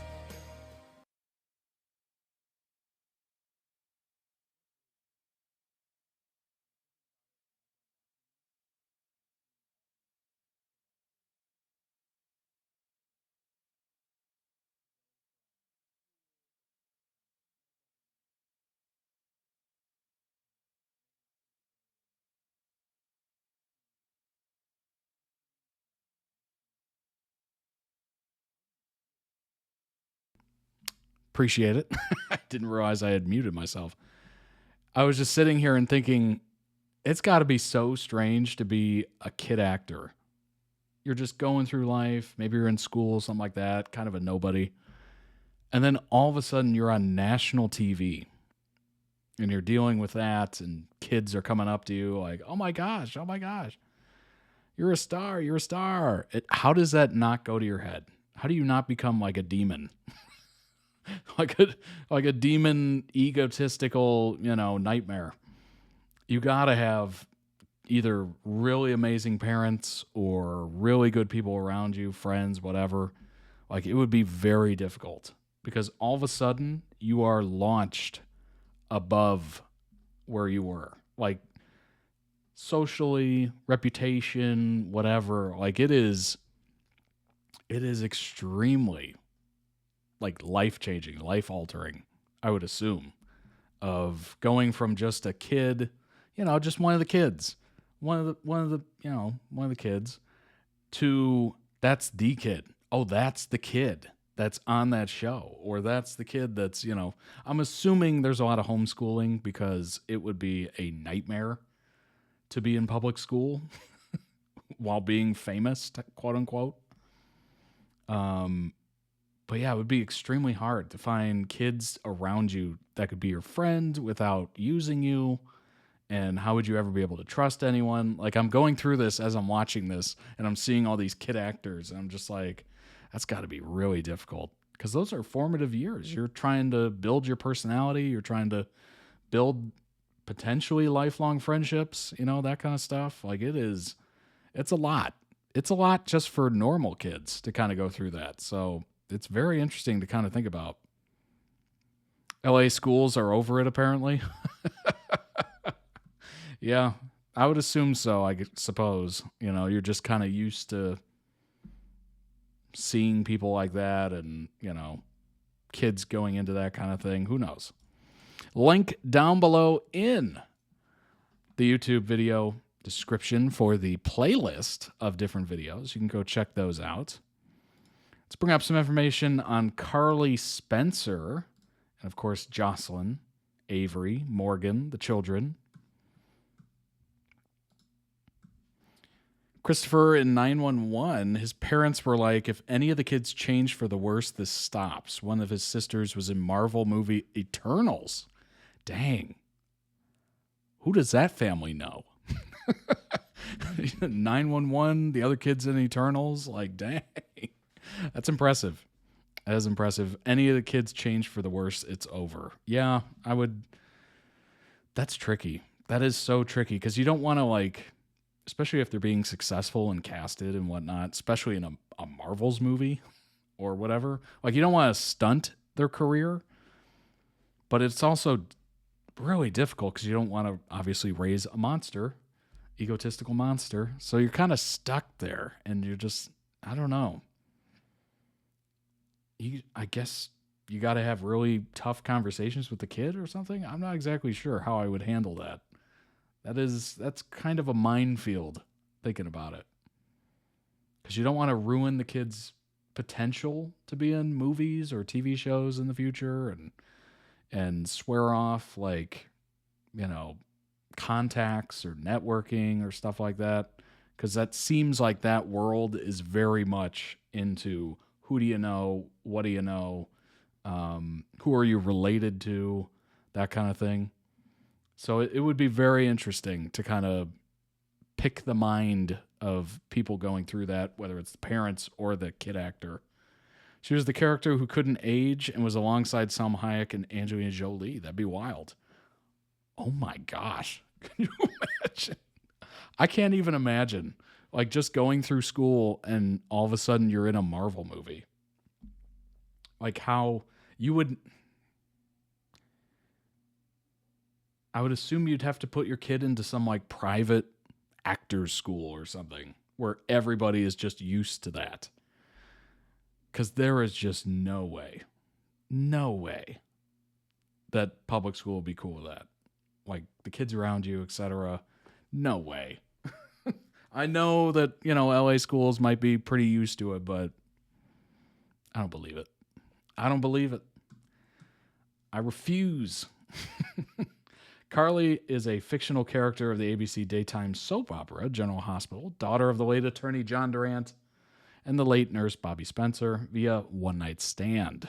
We did go over this quite a few times, so I'm not going to belabor it, but originated in 1996, quickly became an overnight sensation, much like her own. Never mind.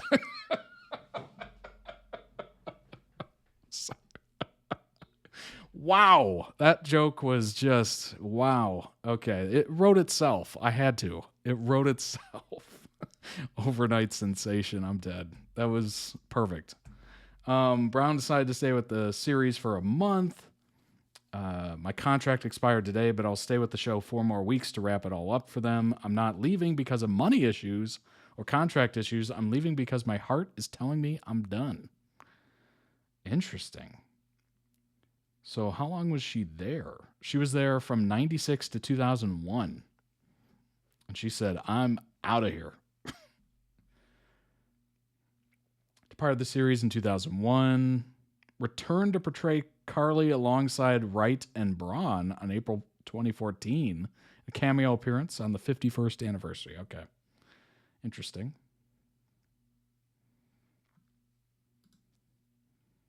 Born off screen. Classic.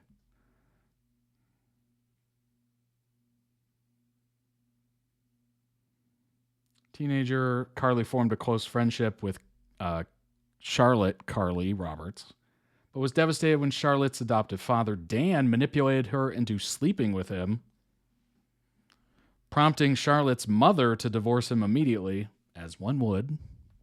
After Charlotte's tragic death in a car crash, I mean, whiplash here, Carly, upon learning her true heritage as Bobby Spencer's daughter, arrived in Port Charles seeking revenge on her biological mother for giving her up.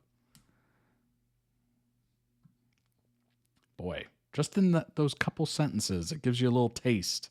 Gives you a little taste of just how crazy life can get in Port Charles, apparently. I don't know what's in the water, but it's pretty bad. Jocelyn, fictional character, daughter of billionaire corporate raider Jasper Jacks and his ex-wife Carly, conceived after her parents renewed their vows, and the pregnancy was a miracle due to Carly's previous miscarriages and the fact that her pregnancy was a high-risk pregnancy. Still with the show. Wow. Okay. All right. Let's see. See what happens here. Due to a confrontation with Claudia, who is also pregnant. Oh, boy. Both women fall down a flight of stairs, but fortunately, Carly and the baby are unharmed. Never get in a fight when you're pregnant. That should be just rules. The next month, Carly rescues Claudia after a car accident. What? But the stress causes her to faint. Once again, both Carly and the baby are confirmed to be fine. This is crazy. I mean, come on now. They're trying to put her in unbelievable situations and just testing the fate of this baby. After dreaming about her unborn child in 2009, Carly decides to name her baby Jocelyn John. Goes into premature labor in the parking lot of Jake's, later the Floating Rib, so a restaurant, I'm assuming. Johnny and Coleman rush her to the hospital where Dr. Lee warns that a natural birth could be fatal for both Carly and the baby. Labor is halted, C-section scheduled. Jocelyn has endured profound losses as a teen and young adult, as you would expect on a soap opera, soap drama. Her brother Morgan died in a car bombing. Ouch. 2019, her first love passed away in his sleep. In 2024, her boyfriend, police officer, was murdered.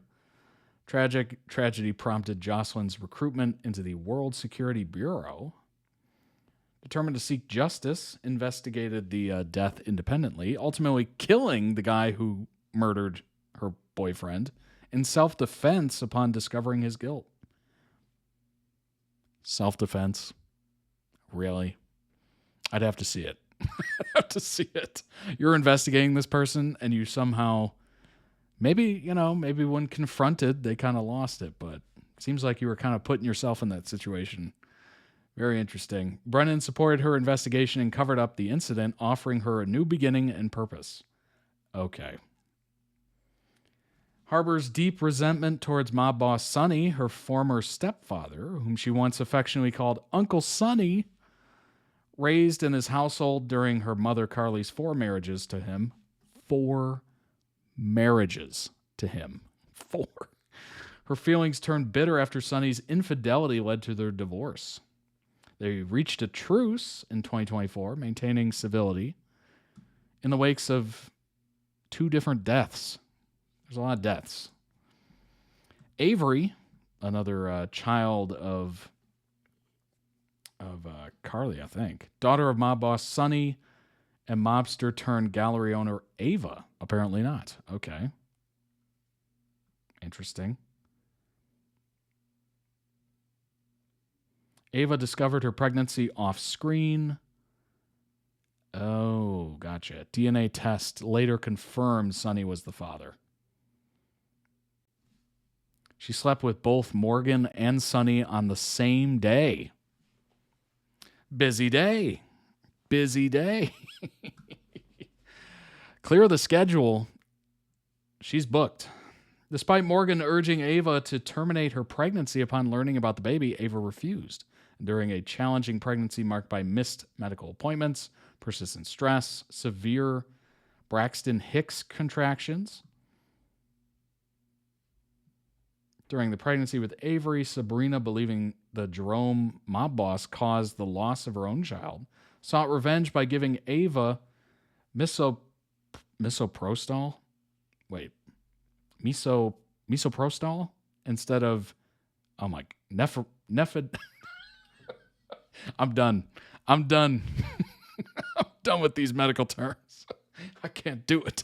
Nearly causing a miscarriage and triggering early labor. Yikes. Yikes. That's not good. The doctor intervened, hopefully, thankfully. Despite Ava delaying the medication, she endured significant pain. Been under guardianship. Ava secured sole custody of Avery by recording Sonny's threats against her. But in 2016, Carly leveraged an intimacy tape of Ava and then DA, District Attorney, Paul to pressure her, leading to Ava to relinquish custody to Sonny under threat of exposure for killing Connie while retaining visitation. What just happened in that sentence? So there was a tape between the two, and then threat of exposure for killing Connie. Wow. That's wild. Morgan, as we saw, son of the mob boss Sonny and Carly,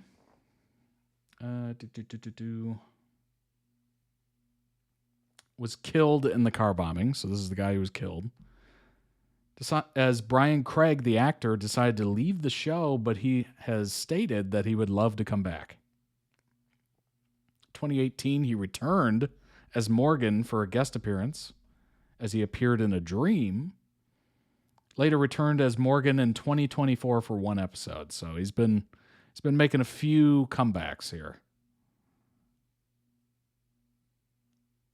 But I guess you could only really do it as a ghost or a dream or a flashback or something like that, unless they just somehow retrofit him into the story somehow. She was the character who couldn't age, and alongside some... That was unbelievable. Wants to return, surprise twin time. Wait a minute, that's right. Surprise twin. How did I forget about that? 2017, would love to come back. 2024, rumors about a return as Morgan gained traction once again when he responded to Soap Opera Digest article teasing popular leading man's return to the show. Later revealed to be false. In June 2024, it was confirmed that Craig would return as Morgan for 1 episode in August. He returned as a ghost. All right, so they haven't pulled the twin yet. It was one of Joey's soap storylines from Friends. Oh, that's right. Oh, my gosh. Susan described Craig Morgan as Prince Harry-esque bad boy. And if you're familiar at all with Prince Harry, there you go. All right, let's go ahead and move on to the next one. It is parkour at height. Yes, we're going back. We're going back, best of roof culture Asia. So we are going to be seeing some death-defying roof jumping. Oh boy. This is STORROR, of course. It's going to be harrowing, I think, just from this one thumbnail. Good grief. This video is a compilation of the best parkour performances from their documentary Roof Culture Asia, in which they traveled to Hong Kong, Tokyo, and Seoul, Korea. Nice. This will be kind of fascinating. Let's check it out. It's a pretty quick one. It's 5 minutes. Oh, my. Oh, my. Starting strong. I heard.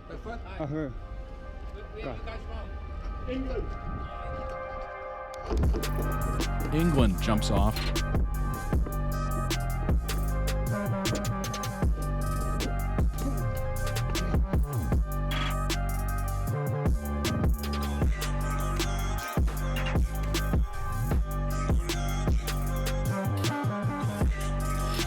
Oh my, that's pretty sick. All right, that's sick. That is sick.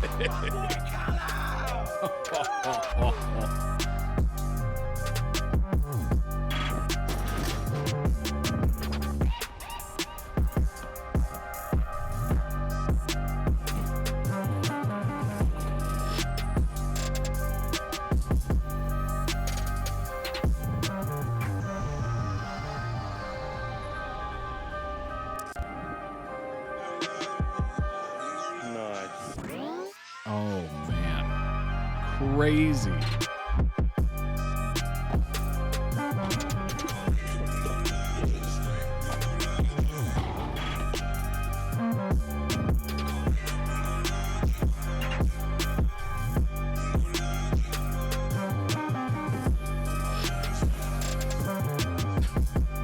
Imagine looking out your window and seeing this.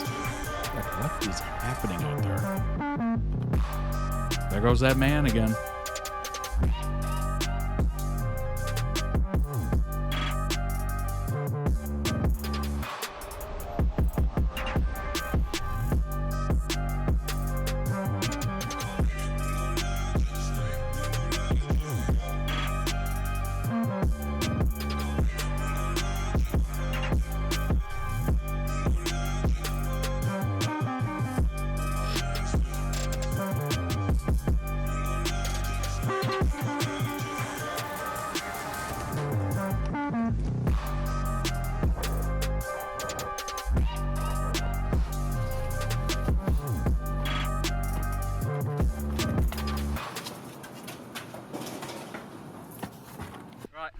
I will say it's a nice, quick way to get down a building, isn't it?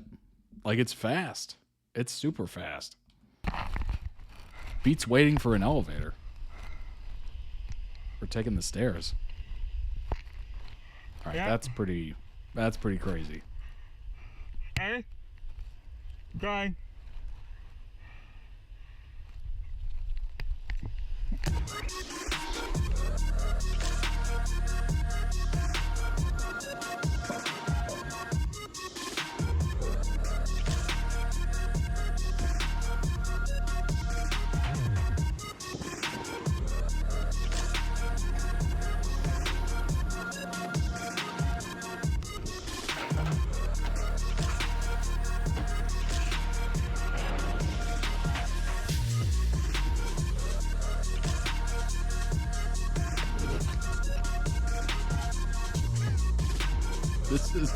This is so much more wildly intense than those videos we've been watching. This is a whole different level. I had no idea.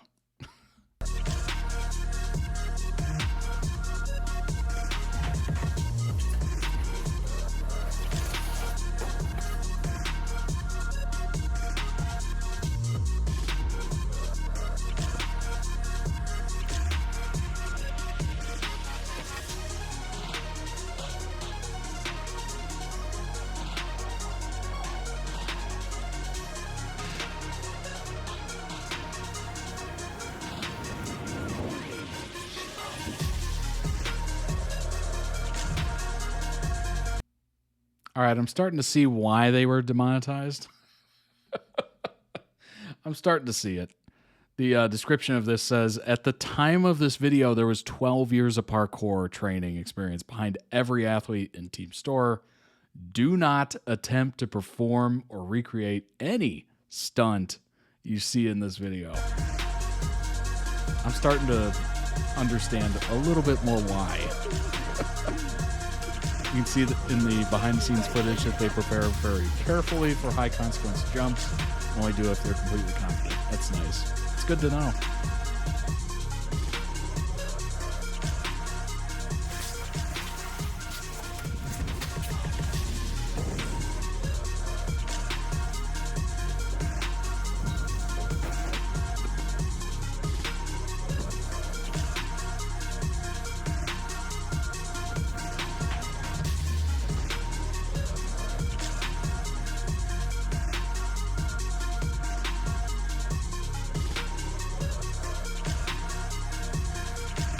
That's crazy. That is crazy.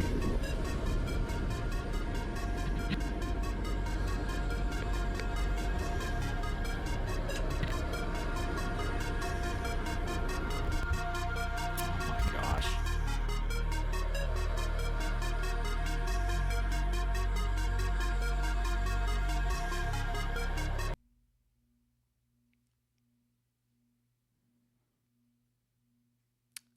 Please don't attempt to recreate or perform those in any means. Oh my gosh. That's a totally different flow. It was awesome seeing them back to back like that. It's pretty cool. It's like choreography that you've seen in like a lot of movies, frankly. The Bourne series. I think it was Casino Royale. How, I know I'm talking about Bond again, but the opening scene, I think it's Casino Royale. It might be a different one where they're running, like Bond is chasing somebody on like rooftops and cranes and stuff like that. And I'm looking at that, and I'm looking at this, and I'm like, the cinematography is fairly similar. Like, clearly there is a lot of talent behind the camera here to make these look incredibly movie-like. It's really beautiful. Really, really beautiful. So cool. That was fresh. I have not seen, I don't think, any sort of documentary or film or whatever like that. Mostly it's just been kind of the chill, here's a challenge, let's give it a try. So that's kind of interesting to see that different aspect of it. It is extremely intense, but the choreography is chef's kiss beautiful. Oh my gosh. Link down below. That is over 16 million views, by the way. Link down below in the YouTube video description for the original video. Go through it, some much deserved love. Also check out, obviously, the STORROR channel. They have other videos like that you might be interested in. And if you're really interested, you could request it for stream. Just saying. Just saying. All right. We have another STORROR. We do have another STORROR article here. Let's go ahead and read it real quick. It's a good one. It is a very good one.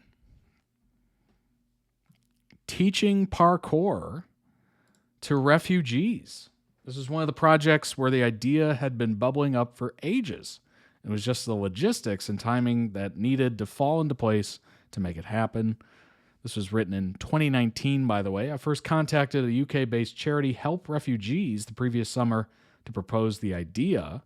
We exchanged a load of emails and quite a few Skype calls over the course of 9 months. Do people still use Skype? Probably not. I think it's mostly Teams and Zoom at this point. March 2019, we were finally on a flight to Athens. We landed late at night. Someone had recommended we stay in a place called Exarchia, maybe? An area in central Athens known for being alternative. Its streets decorated with graffiti and murals and lined with specialist bookshops and rare vinyl stores. Sounds pretty hip. After collecting the van we'd hired, we drove into the city. Narrow streets were packed with cars, and we were forced to park some distance away from the Airbnb apartment we'd booked. It Google Maps and the addresses in Athens don't work like they do in the UK, so it was very difficult to figure out where the apartment was. We stopped locals on the street, asking for directions both times after realizing we were walking to Exarchia's main square, maybe. They warned us to be careful. Oh boy.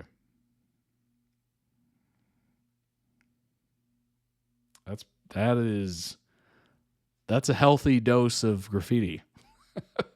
Generally, we take cautions like this with a pinch of salt. We've traveled to a lot of places and been warned about dangers only to find time and time again that people don't really know and often exaggerate wildly. Even at this hour of night, Okay, I got to figure this out. How the heck do I say this?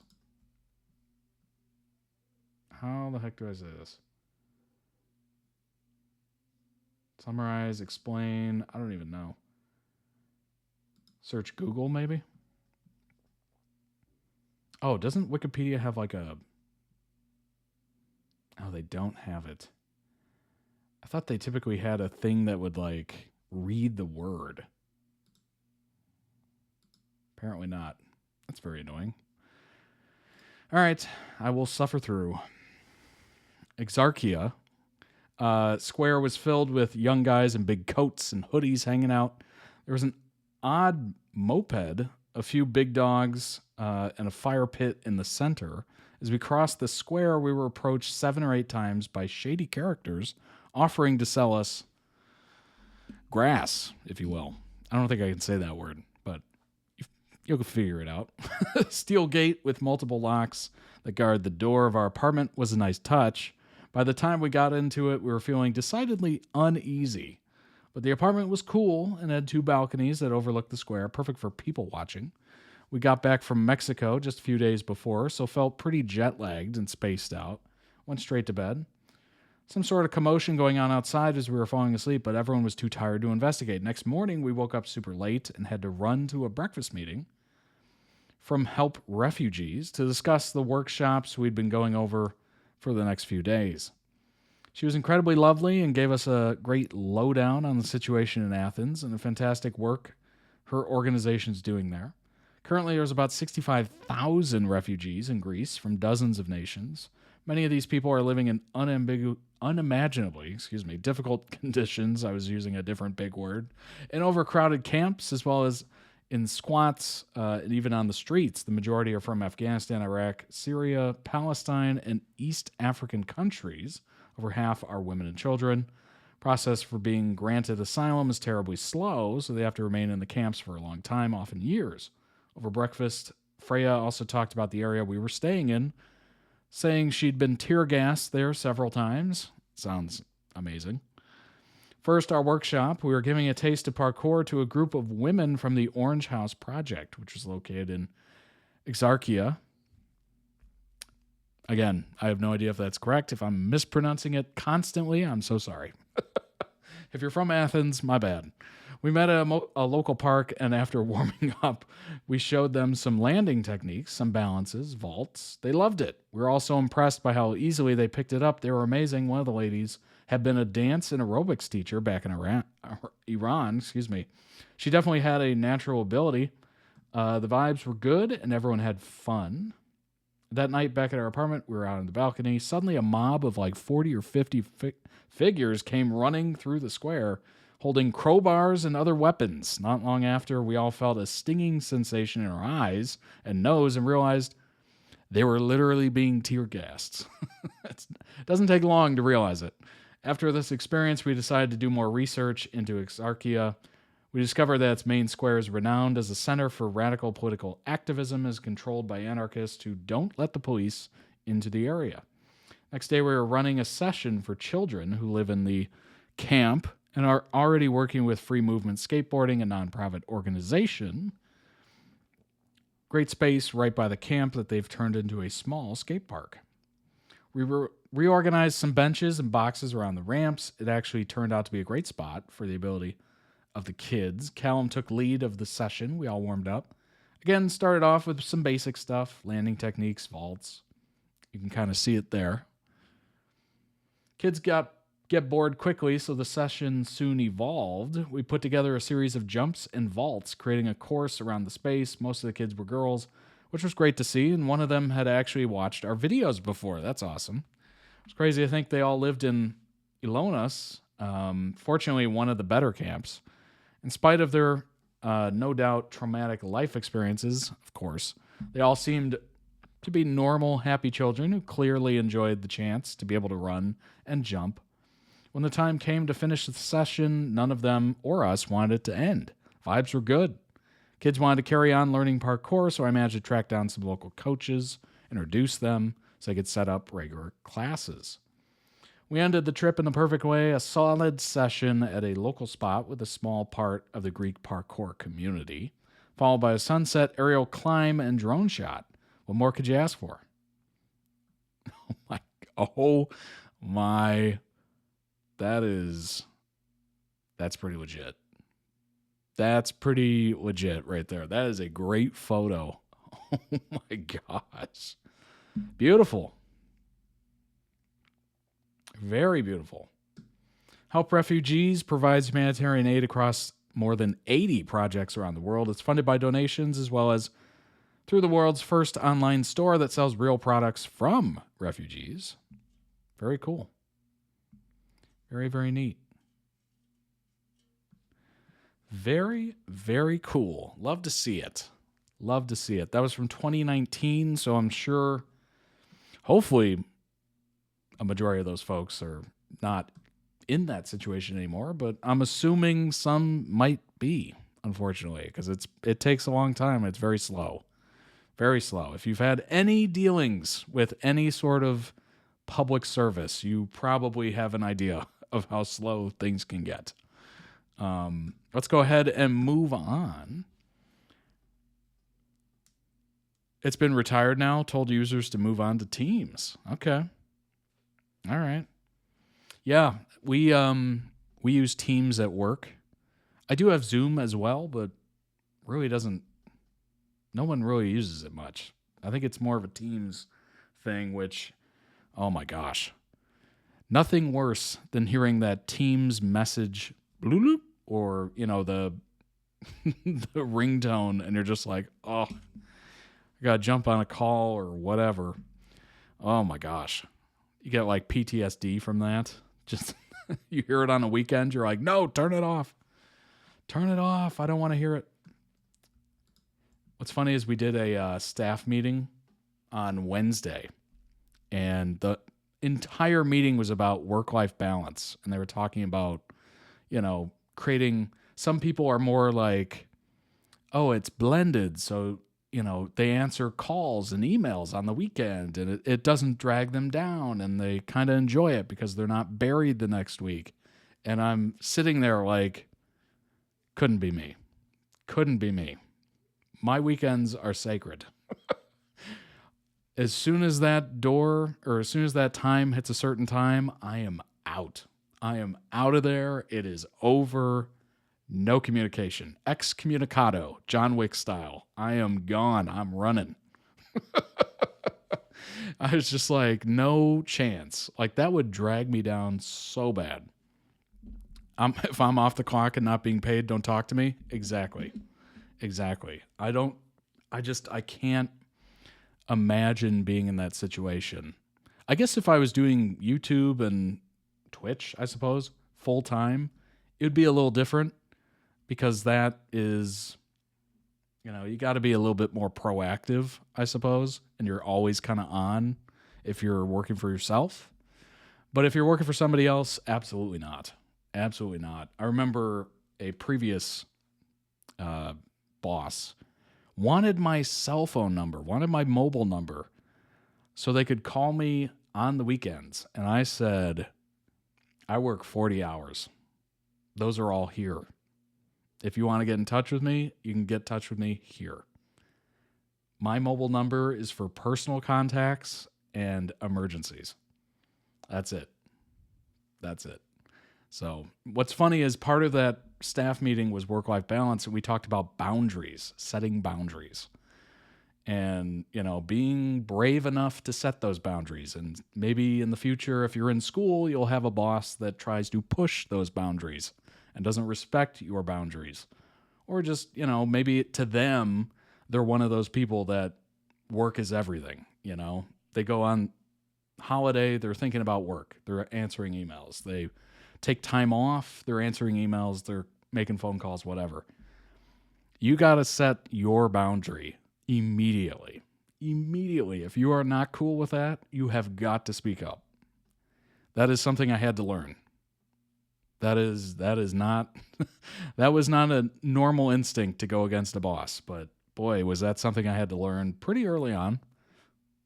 Now it's pretty easy. I'm very comfortable with setting boundaries. Once you get over that initial fear of like, if I say anything, I'm getting fired immediately. Once you get past that, because that's a rational fear. You're worried about rocking the boat or whatever. Once you get past that, most people will respect your boundaries. And if they don't, you don't want to work for them. They're awful. They're terrible. You don't want to work for that person. If they don't respect your boundaries and your off time and they're expecting you to work, even though you are not on the clock, you've called out, you've used PTO, whatever, you don't want to work for those people. Really don't. When I set my away message on my email, I am away. I am gone. And those people that are like, well, if, you got to be the first one there and the last one out. Those are the people that, oh my gosh. Those are the people that, yes, they might make a good impression, maybe, but they're also living to work. I do not live to work. I work to live. That is a clear distinction, and hopefully you find that out sooner rather than later. You work to live so you can live a life outside of work. That leads to burnout? 100%. 100%. If you're one of those people that, you've been ingrained, whether it's parents or whatever, you got to be the first one in, the last one out. Or you accept one thing you'll learn if you're, in school or whatever, or maybe you haven't learned this lesson yet, who knows, is that unfortunately, you tend to get punished and used if you are efficient. That is an unfortunate reality. I've learned that myself. If you are super efficient in your work and you're done on time, done before time, and you say, I'm done, I'm ready to go, I'm enjoying my free time, they will just bury you in other work. There is no like, congratulations, have the day off. Like it doesn't exist. You will get buried. So be careful with that as well. If you're super efficient, don't tell anybody. Do not tell anybody. That is my pro tip that I have learned firsthand. You will not be congratulated. You will not be rewarded. Just be careful. I don't know why I'm on this tangent, but I'm just offering advice, I suppose. If you collaborate with people, it can be in different time zones. A Swedish YouTuber has talked about how most of his work is evening and nights. A lot of his collabs are with Canadian time zones. Interesting. Yeah. Certainly. Yeah, that does exist. I mean, what's beautiful is if you can find a job that works with however you want to work and they're flexible. If they have flexible hours and maybe you're better at night, maybe you work better in the morning. Hopefully they are flexible enough to kind of work with you on that. That's good. That is the ideal. I do have a flexible schedule in that I can work super early, and that just helps with traffic. That helps. Honestly, here's something I've kind of enjoyed. I don't like leaving work. Okay, so when you leave for work, it's typically dark, right? If it's, early enough or whatever. I don't like leaving work in the dark and coming home in the dark, or like dusk or barely dark, or maybe you get like 30 minutes of sunlight. I don't like that because that to me feels like you just live there. You're living your life day after day at work. And then when you come home at night, it's like, oh, I get to eat and sleep. I really like working super early in the morning so I can get at least a couple hours of sunlight. So it feels like an actual day. You don't feel like you're just at the office from sun up to sundown. It's kind of draining. I found it to be super draining. It wasn't good mentally for me. I like a little sunlight, which is weird because I don't go outside much. No, I've been trying to get outside more. But I do like a little bit more daytime after work. It feels, I don't know, it feels good. Feels like you're not spending your entire life just working away. So maybe that's helpful to anybody if you're, if you're wondering. I don't know. I just went on a massive tangent there, but I feel like I had to say that. Anyway, let's go ahead and move on. There's no way to transition from that to this. There's none. I've thought about it for a couple seconds here. I can't think of anything. This is an All-American edit from the show. Mostly Spelivia, ... again. So we'll get to see that couple.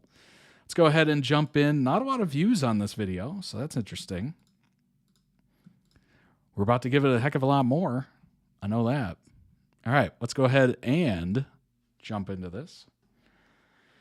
Sorry about the tangents. I mean, it happens. And when I start rolling, it's hard to get off. All right, let's jump into this. All-American edits, mostly Spelivia.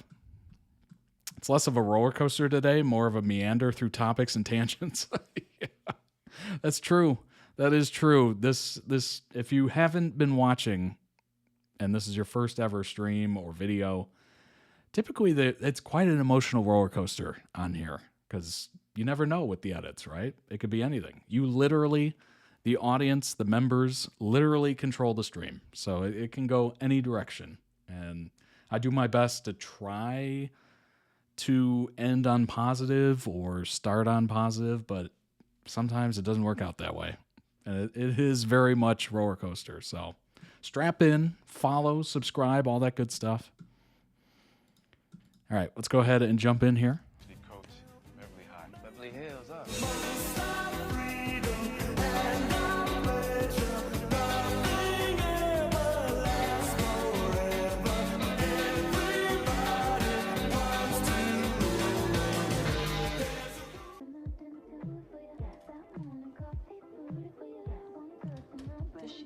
Your mom, yeah.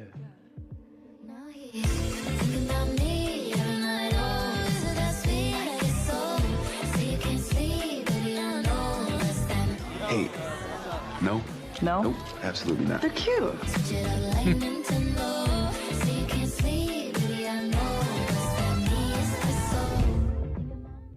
Body like she's facts. We turn up to the max. I whop her from the back. I gave that bitch a cramp. They love me out in France. In the hood, I'm good, I'm stamped. Every day I dress. They love me out in France. Middle East go double that. On my neck a bubble bag. On my wrist new Cadillac. Cause I don't want a bag. Little bitch, I'm a superstar. These hoes wanna fuck my car. My dog put a nigga in park. Gotta watch out for the knob. Better get comfortable there. Down my head being sober. I'm a smoker. Y'all in trouble now, boy. Posture check. What's up, Poke? What's going on?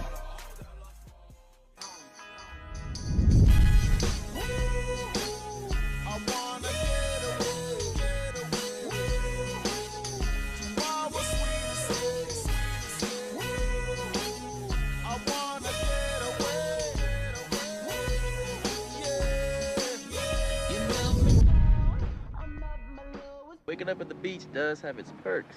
Man. Good morning. Live? No. Good morning, Miss Parker. I'm Olivia. I'm gonna piss off the one guy who can make Jordan's life miserable. La la la la. Spot on impression. Have you seen Spencer? I mean, we're supposed to be meeting for snack time. Yeah, I really wish you wouldn't refer to it as snack time when you're talking to me. Oh, what? You can't handle the fact that your sister's a snack? My dad's a football coach too. Oh, your dad's a coach too? Oh yeah. Coach too? Why do you have a box of candy?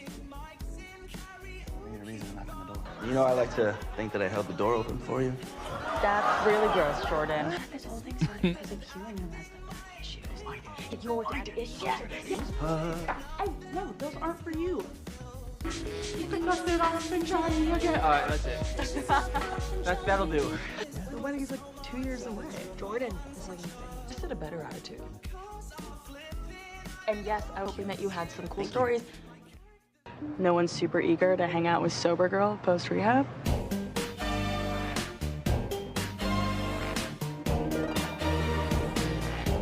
Well, it would be kind of a tone shift.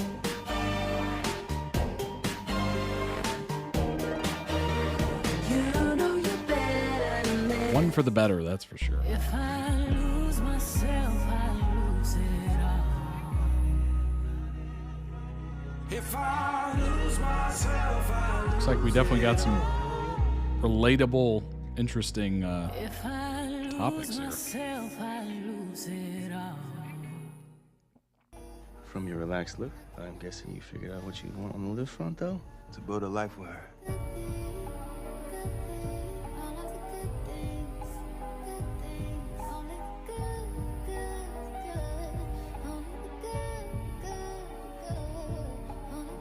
Isn't that sweet?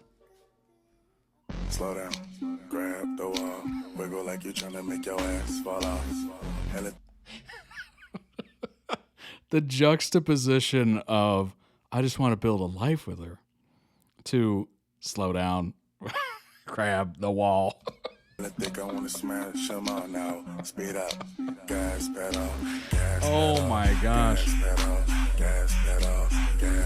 And you already know me. That was crazy whiplash. Gas pedal. The only way to go is up.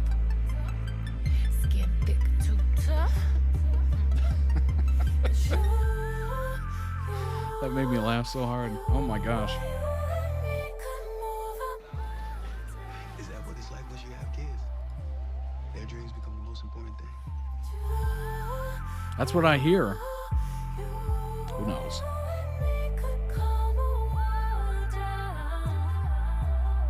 Can't blame me for shooting my shot. Not every shot's made. But every shot that's taken is a potential make. Just saying. Oh my God, you're a total smoke show, Olivia.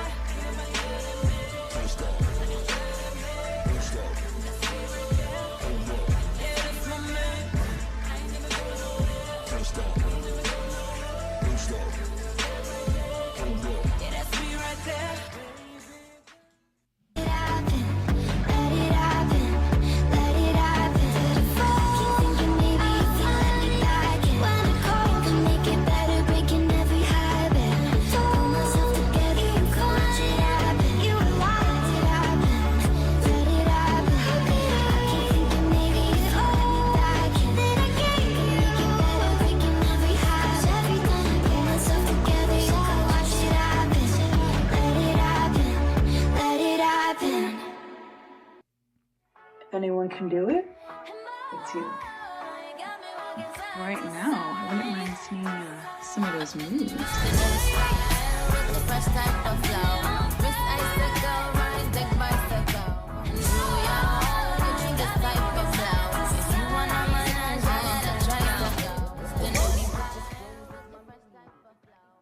Tell me what feels better, winning the Super Bowl or marrying the love of your life? You already know the answer to that. Super Bowl. No. Oh. Love of your life. Got it.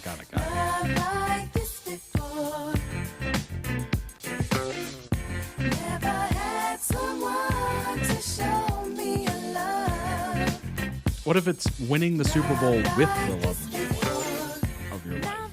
That'd be pretty good too. Why are you angry? Because I sent Why does it have to be one or the other? I declined Coach Baker's call. Coach, my hero, the man who saved my life. I declined his call, man.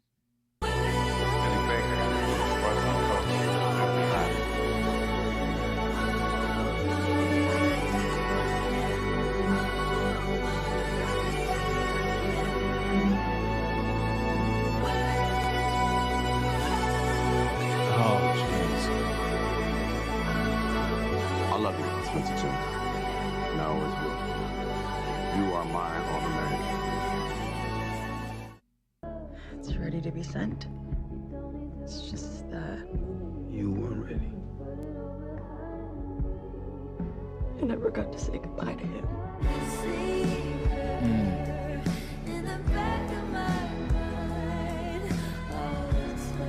Boy, this took a turn for the emotional. Dang.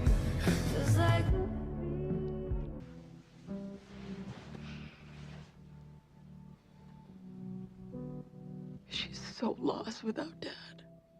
And I can't find the words to help her.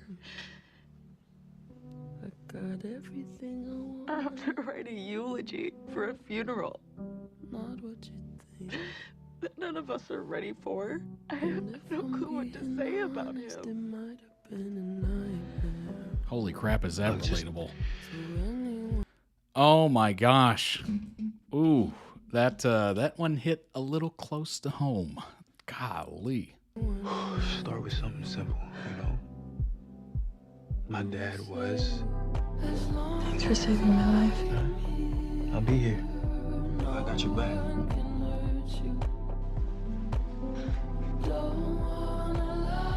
You're never ready for it, but you have to go through it. That is an unfortunate Wore a lot reality of of life. hats. And why I couldn't finish my eulogy.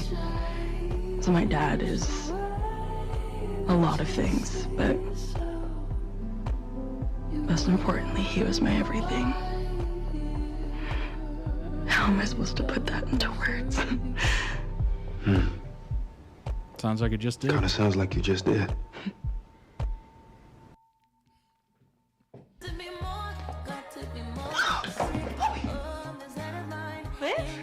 Well, that is quite the welcome. Oh, you're finally home.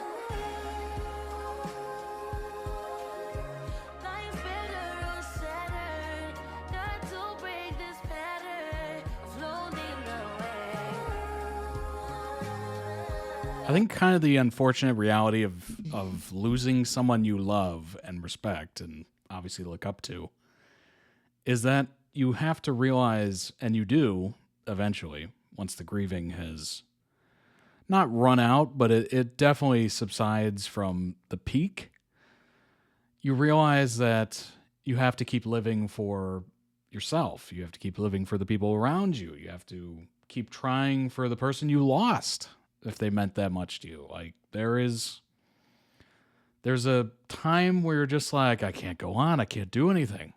And then you eventually get to the other end of that, and it's like, no, I have to go on. I have to do what I want to do. I have to do my life because, you know, whether they're a parent or something like that, they gave you that life for you to try and fail and succeed and lose and all that stuff. Like, it is a gift that if it's a parent, they've given you. If it's a friend, they would want you to be there. They would want you to have fun. They would want you to succeed and lose and win and all that stuff. Like, that is kind of a hill, if you will. You're going up it. You get to the peak of, like, most just destroyed, grieving. What am I doing? What even is this? What is life? And then you get to the other side and you're just like, oh yeah. Just got to keep living, you know? It's kind of a weird process. But unfortunately, we all go through it. I ain't a stranger to the foreplay. Yeah. So we could skip the wordplay. Yeah. Leave the lights on, leave the lights on, leave the lights on, leave the lights on.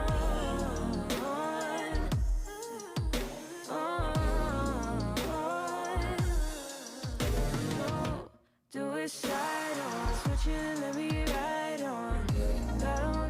I spared no expense at this wedding. That's what I'm noticing.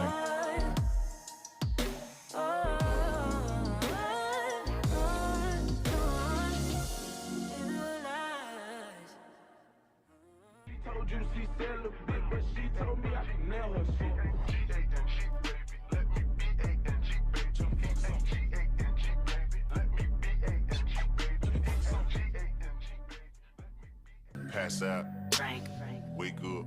Frank, Fade it. Frank, Fade it. Frank. One chopper, 100 shots, bang. Hop out, do you bang? 2 chopper. Hold up, stop being a bitch, man. If you got something to say to me, just say it. Fighting words. It's fighting words.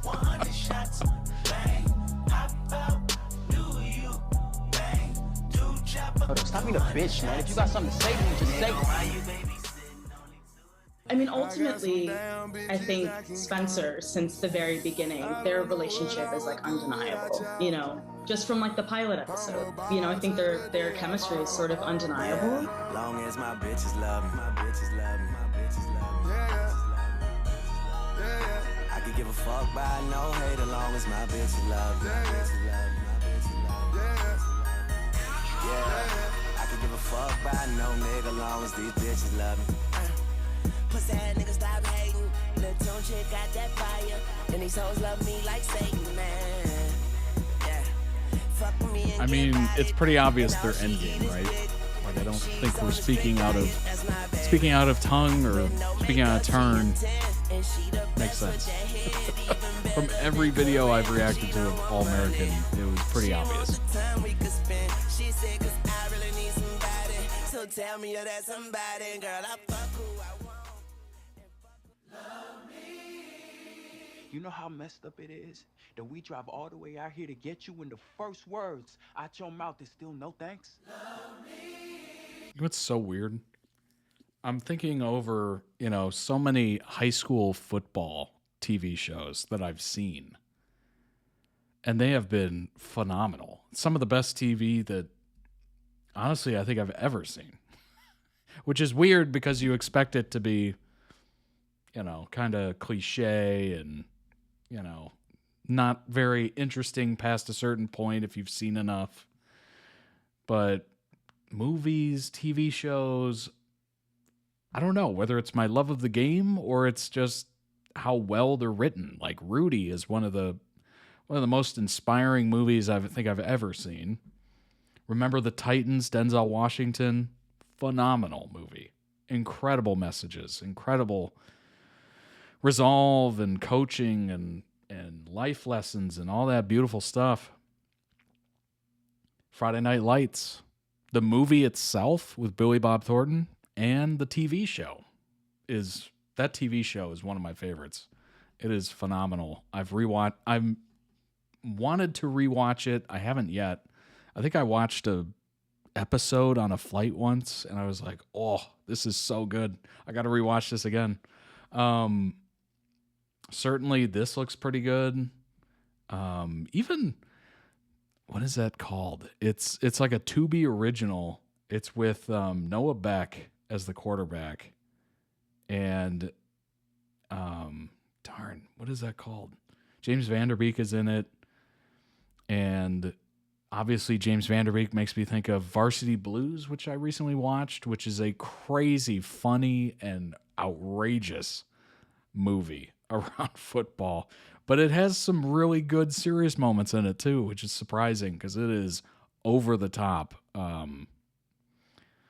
Boy, today's day and age, it's a crazy movie to watch, but it does have some very nice moments in it. You want to know how I'm feeling? I'm angry. You hear me? I'm angry. I'm angry. Love me. I'm angry that you're dying and there ain't nothing I can do about it. Love me. And this time it's gonna be for good. Love me. Oh, baby.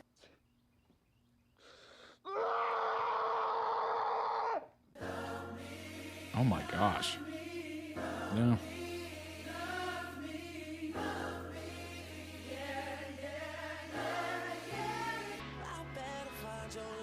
I'm sure it's just patient saying that she already landed. But much better. Sidelined. That's it. They have 2 of them out. I think they were going to film a 3rd, but unfortunately, obviously, James is no longer with us.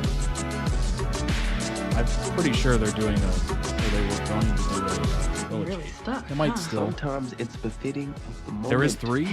Oh, they were able to do 3. To I wonder if he's in the third one. I haven't checked. We're already winning at this marriage thing. Yeah. They are definitely like,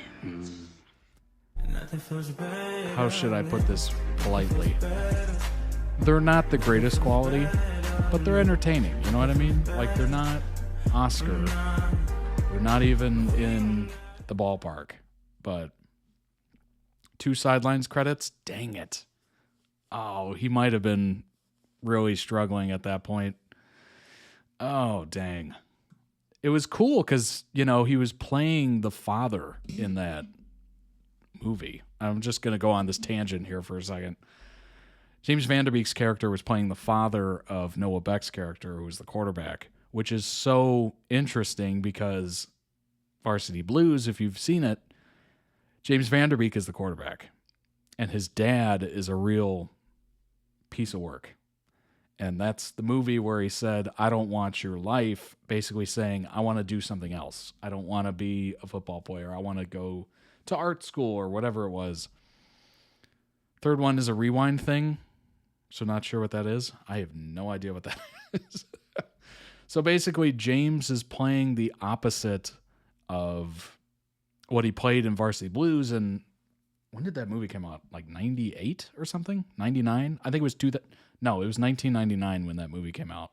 So it was kind of the opposite, but he wasn't a monster. He was actually like a good dad in Sidelined, which is very interesting. Has a 5.8 out of 10. Yeah, it's not winning awards. It's not winning awards. It's not the greatest acting you'll ever see, but I will say James Van Der Beek kind of killed it. He was doing great in that series. But it's just kind of like goofy entertainment where you're not looking to it with a critical eye going, oh, this is exceptional cinematography. You're more just like, all right, I need something to watch. And it was kind of fascinating in that aspect. I had no idea Noah Beck could act at all. So it was kind of interesting to see. Didn't know James was in a Kesha music video. Really? That's interesting. I didn't know that either, apparently. Link down below in the YouTube video description for the original video. Go throw it some much-deserved love. Again, tangents. That was a slight tangent. That wasn't too bad.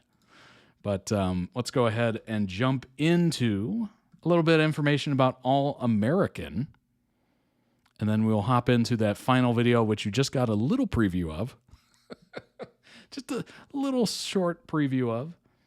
All right. All-American TV series on the CW premiered in 2018, just before the world changed, apparently. And we entered a time warp. Taye Diggs. That's who that was. I was like, who is that? That is Taye Diggs. Pretty great cast. Inspired by the life of professional American football player Spencer Paysinger, and originally revolves around teen Spencer James. A rising football star from Crenshaw whose dream is to make it in the NFL. He's recruited by coach Billy Baker, a.k.a. Taye Diggs, to play for his high school team in Beverly Hills. The series was met with positive reviews from both critics and audiences, with praise being aimed in particular at the football sequences and performances of Ezra, Christian, and, of course, Taye Diggs. However, it initially got weak television ratings on its home channel, CW, but was a sleeper hit when it released on Netflix, which helped both boost its linear ratings and prevent its cancellation, allowing it to stay on air and run for several seasons. It lasted 7 seasons, 119 episodes, so it was probably almost canceled. And then Netflix helped boost it. Love that. Love that. Doctor Who preview? Indeed. Doctor Who is next. Rising high school American football player from South Los Angeles is recruited to play for Beverly Hills High. The wins, losses, and struggles of two families from vastly different worlds begin to collide. That's pretty amazing. Low ratings to 7 seasons. Do you know how many shows would kill for that these days? Oh my gosh. Oh my gosh. That's pretty impressive. Is that like a BC thing before COVID? Like nowadays it's like, oh, low ratings? Gone. Oh, you got 2 less viewers that week. Gone. It's kind of crazy. Let's see if we can look up some viewership numbers. See if we can put a number to this. Let's see. Notable guests: Chip Kelly, who's a head coach. Deshaun Jackson, who's a football player. John Sally, who is a basketball player.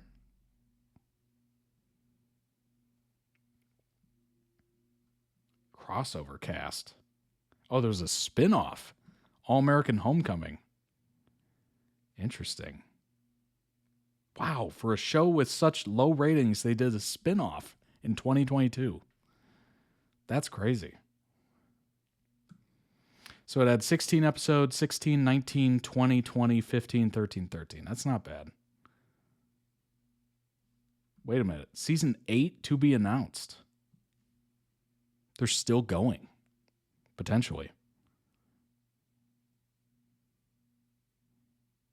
One final season as of April 2025 in order to let it complete its story. June 2nd, 2025, CW renewed the series for 13 episode 8th and final season, yes, to premiere this year. Wow. CW being so generous, allowing them to finish the story. That's rare. That is so rare. We're so used to shows being over. You sound so surprised, right? Absolutely. The fact that a studio's or a channel's just like, yeah, let's let them finish out the story. Let's give them an extra 13 episodes. No big deal. Like, what? Wow. That's great. All right, CW, we see you. All right, so the first season, oh my gosh, first aired 690,000 viewers it averaged. So the first season averaged about 900,000 viewers. Second season went up 1.1. Then it went up to 1.4 for the third season, which appears to be the peak. And then it dropped off pretty precipitously. Oh my God. What? How? That is impressive. We're talking about a show that has 280,000 viewers getting an extra 13 episodes. That's... I don't know what kind of poll they got, but that is impressive. That is impressive. That is such a low number.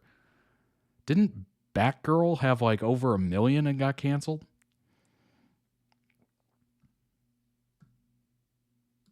That is... I don't even know what to say about that. That is pretty impressive. Maybe they're hoping to, make that money back on Netflix or something. Or maybe the Netflix numbers are just so crazy. But apparently on the CW, it's not doing well and has never done well. That's kind of crazy. It's been nominated for a lot of awards. That's nice. Okay, the series is retrospectively released on Netflix at the conclusion of each season. So maybe it's doing killer numbers on Netflix. So they're like, all right, we're willing to allow it to not do well on our station because we know it's going to just kill it on Netflix. Interesting. I don't know if I've seen that before.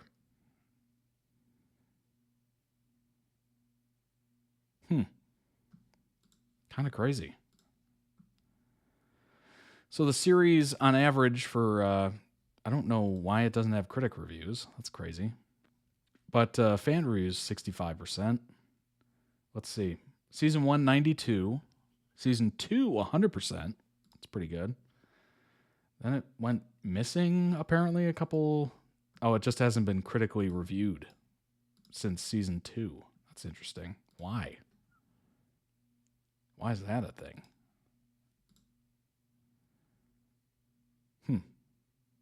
Strange. 6 reviews, all positive. Raising the bar of youth stories.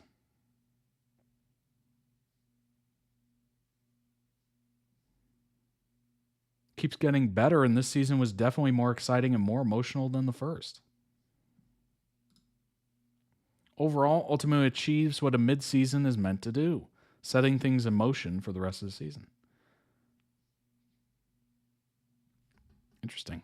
It's on ITTV2 here. Explains why I hadn't heard of it. Never watched ITTV2. That's so strange. This is such an anomaly. It's doing poorly on network TV, but it's doing well on Netflix. So they greenlit it for another season. Like averaging 200,000 views is like,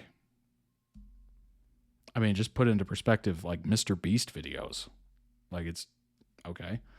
Put it into perspective of a retired PewDiePie. Like that is wild to me. Absolutely wild. Spencer, main protagonist, of course, portrayed by Daniel Ezra, played as the wide receiver on the football team at South Crenshaw High School before being approached by Beverly High School football coach Billy Baker, who asked him to start playing for his football team. After Spencer accepts the offer, finds himself in a world completely different from what he has always known. Leveled up to become a leader and star player of a D1 football program as a freshman. However, the pursuit of his NFL dreams is increasingly complicated by his relationships. Sounds relatable. Navigating these pressures on and off the field while not losing sight of his own identity is the lesson he must keep learning. I would assume if you are extremely talented in your sport, extremely well paid, and just kind of a star in general, there's a lot of different temptations, shall we say, that you're being fed with, you're being shown, you're being offered, shall we say, that it would be kind of difficult. You would have to really keep yourself in check, have a good team around you, be grounded extremely well. Yeah. Nobody really knows what that's like, until you're in that situation. And then when all that stuff, like the whole world kind of opens up to you, most of us will never know that. But we've seen enough horror stories, we've seen enough stories, we've seen enough headlines of things going wrong in that world where you just kind of, you think to yourself and you put yourself in their situation and go, how would I do with that? And then there's no frame of reference. Like, I have no idea how I'd handle that. No idea at all. Olivia Baker, his relationship with her. Since their first meeting, there was an instant connection between Spencer and Olivia, who immediately developed a close bond. Although it seemed like they liked each other from the very beginning, they quickly backed off when Jordan came out claiming that Spencer was Billy's son. Then Spencer soon started dating Olivia's best friend, oh boy, Layla, definitively shutting down the possibility for them to be together for the time being. They instead became really close friends, always being there for each other, become one another's confidant and supporter. Turning point in the relationship came in Roll the Dice, the episode, when Spencer finally realized he was in love with Olivia and not her best friend. Yikes. That is brutal. That's rough. That's rough. What's the code on that? What's the girl code on that? I guess it just depends on the person, but immediately what I'm thinking is, you don't go for that. That's messy. Yep, that is messy. That is 100% right. In my gut reaction to that is pass. Hard pass. Hard pass. It's a terrible term and it's really gross, but sloppy seconds from your best friend is a no-go. No-go for me personally. That's crazy. I would never in a million years. I was offered that once, and I said, no, I'm sorry. I tried to be polite with it. I tried to be very polite. But it was very much a firm no thank you. A no thank you helping for that, please. From then on, they had some obstacles to overcome in order to get together, such as both being involved with other people at the time and Olivia's relapse. But eventually they found their way. They faced several other setbacks, even after they officially started dating, but they ultimately managed to settle into a committed, loving, and happy relationship, which culminated in their marriage in the finale in season 6. Well, there you go. We got Olivia, main character in seasons 1 through 6, focused on making her mark in the journalism world at her job at the LA Tribune while attending classes at Golden Angeles University. Must find the balance between her relationship with Spencer, her friendships. Is she still friends with Layla? That's the question. Did that friendship survive that? Because that's a big test. That's a big test. Her sobriety as she pursues hard-hitting stories that threaten to upend the lives of those she loves.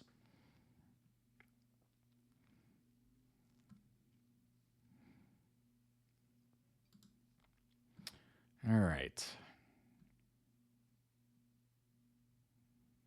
Feeling guilty over what happened with Asher the night that she overdosed, she distanced herself from Layla.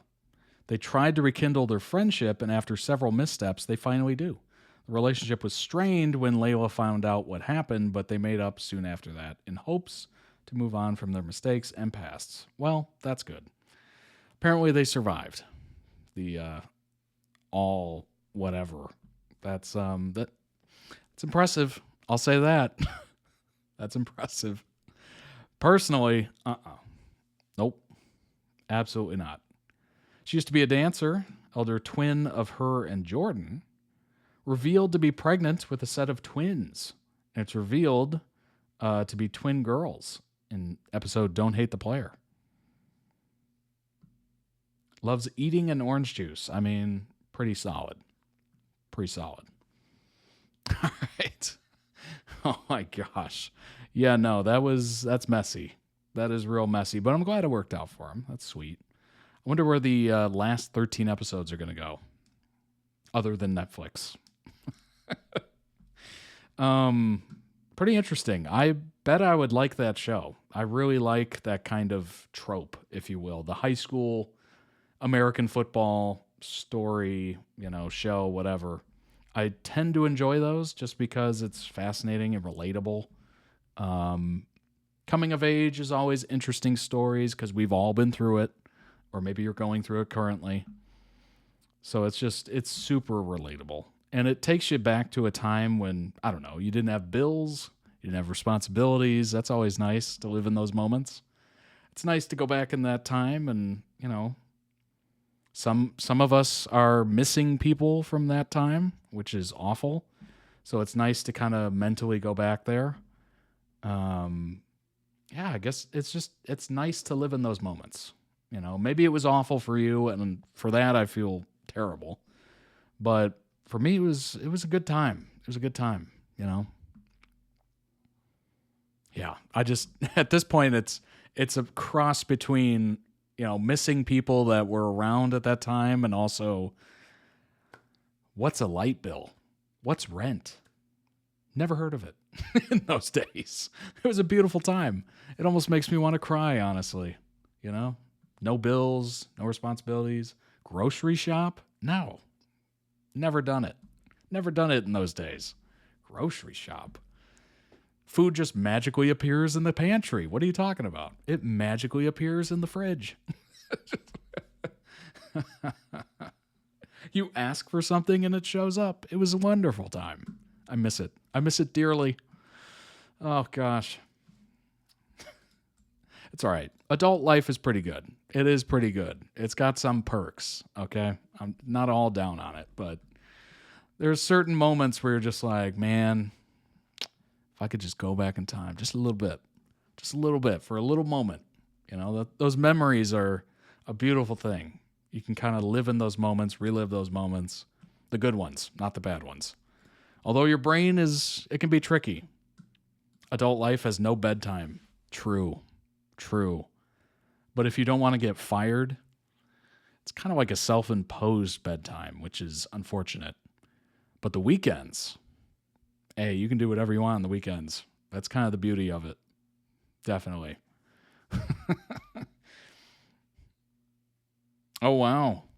Teen me would have been in trouble. Yeah, exactly. Yeah. I'm trying to think. Did I ever have like a solid bedtime? I think it used to be 10, like when I was young. Well, obviously, when I was super young, it was way before that. But I think when I got to like teenage, I think it was 10 o'clock. High school, a little later. On the weekends, I think it was stay up as long as your parents don't know you're up.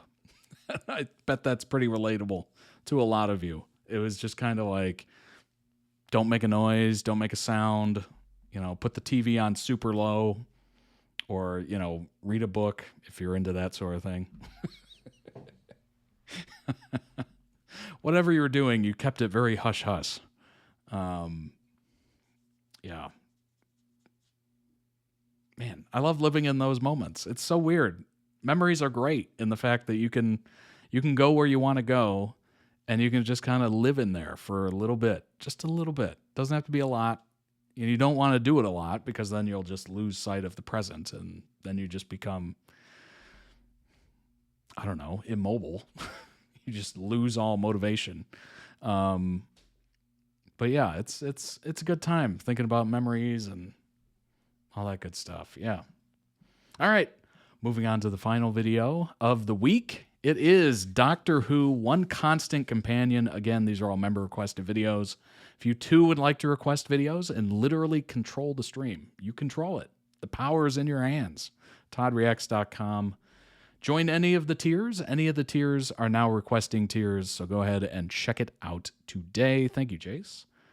All right, let's pull up the final one. It is One Constant Companion, Doctor Who. Here we go. Just one question. That's all. If the Doctor had never visited us, if it never chosen this place. Imagine you found yourself somewhere, I don't know, Pompeii.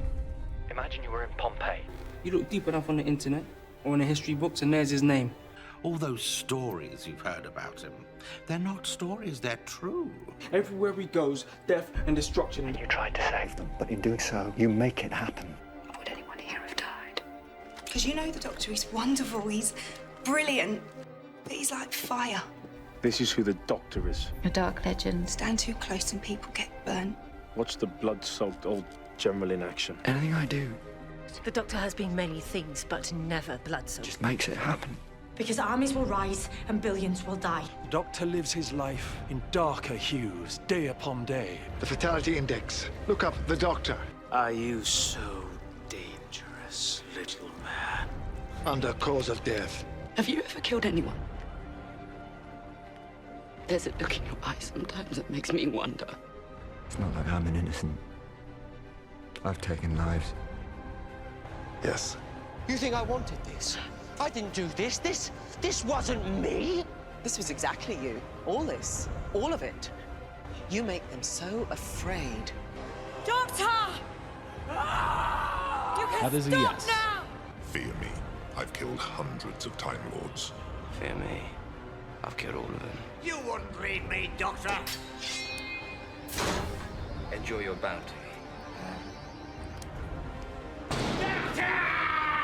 Hello, the Doctor, the great exterminator! Tell that to the leader of the Sycorax, or Solomon the Trader, or the Cybermen, or the Daleks. You do seem to have an impressive record of fatalities credited to you.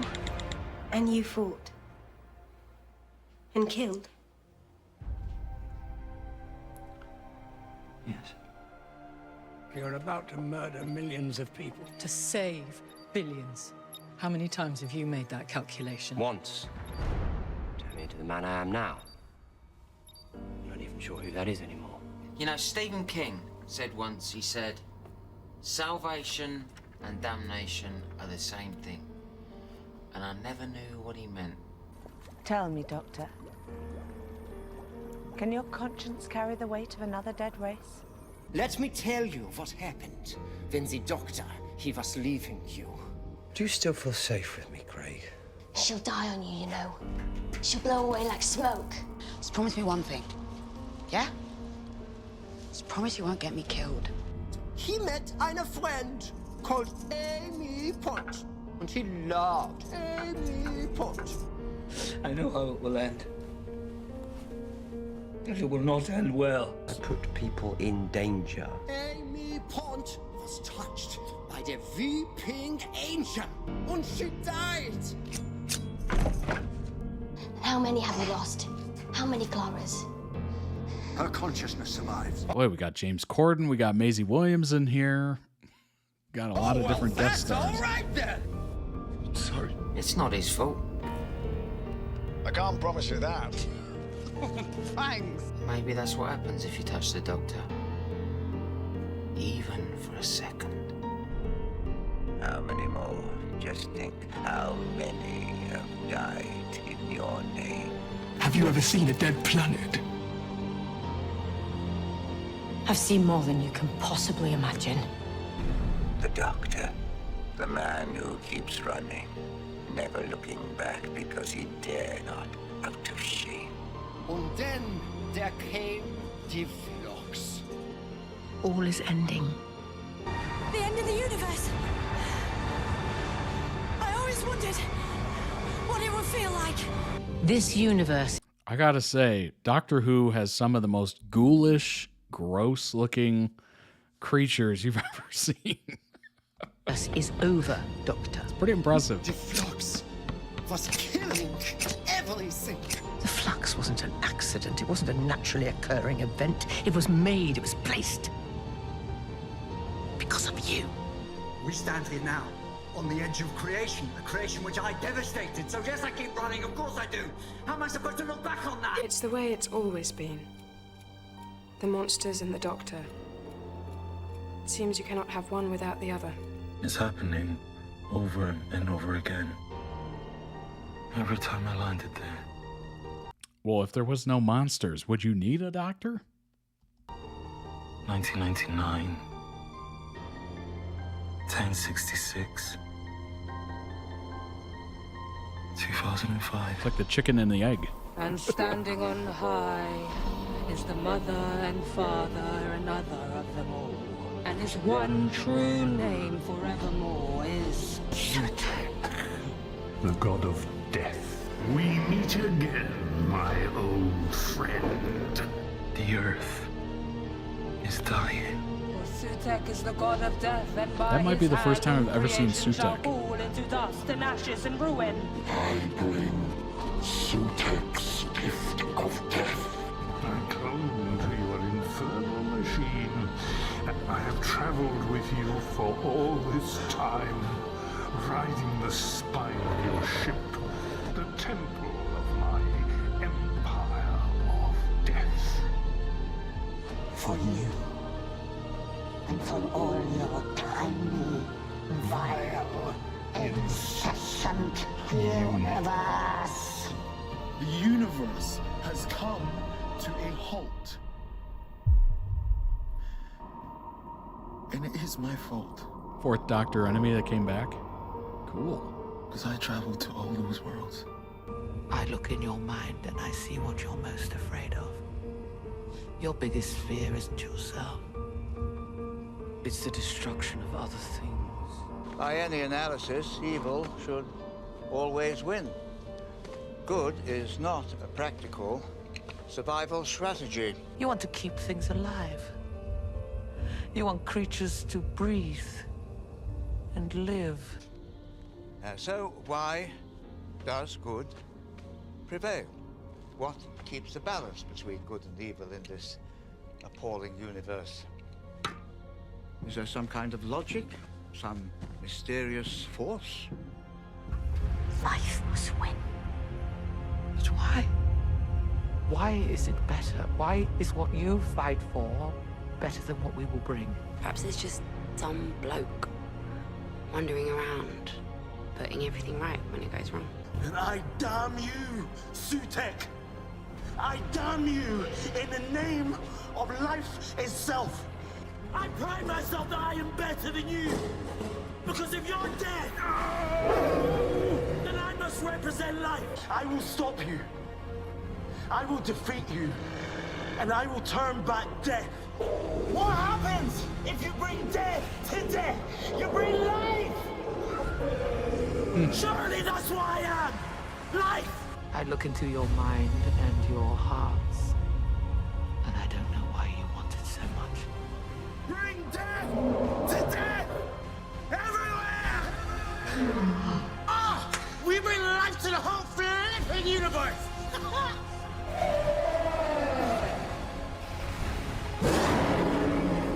And that's how you win, Sutek. Because you turned me into this. I am the one that brings death. You dash around the universe, trying to figure out what's holding it all together, and you really don't know. You know me in the future. Do I ever understand? No. The Doctor is a legend woven throughout history. When disaster comes, he's there. He brings the storm in his wake. And he has one constant companion. Who's that? Death. Death. Wow. Wow. Beautiful. Beautiful edit. I like that. One constant companion, death. Life must win. That was really well done. That told a story. That had an arc. It was a beautiful ending. Amazing. I am death. Fascinating. Link down below in the YouTube video description when this gets posted to YouTube. Go throw it some much deserved love. Also check out the channel. They might have other amazing edits that you need to see, frankly. And if you really enjoy them, you could certainly request them to be on stream. Definitely open to it. That was beautiful. Chef's kiss on that one. Dang. All right, let's pull up some information on companions. All 9 Doctor Who companions that the show killed off. AFDWF, the editor, made the last Doctor Who video I requested too. They're fantastic. Yeah, absolutely. That was beautiful. I like the messaging there. Doctor Who's companions often face danger, of course, and have some have died during their travels in the TARDIS. Number 9, Katarina. First ever companion of the Doctor's to die, and she traveled with the first Doctor. Before meeting the Doctor, spent her life plagued by predictions of her own death. That's a tough way to live. After she and the Doctor and Jamie stole a ship to escape the Daleks, Katarina found herself being held hostage by criminal Kirkson en route to Earth. After refusing to change the ship's course, opened an airlock door, sacrificing herself and killing Kirkson in the process. Katarina's death happened relatively early in the Doctor's timeline, and her loss weighed heavily on the Doctor's heart. Mentioned across incarnations. Wow. Number 8, Adric. Companion of both the 4th, Tom Baker, and 5th, Peter Davison, Doctors, and ultimately lost his life after a run-in with Neomorph Cybermen. While the Doctor, Nyssa, and Tegan were stuck aboard the TARDIS, Jamie found himself on a Cyberman freighter ship.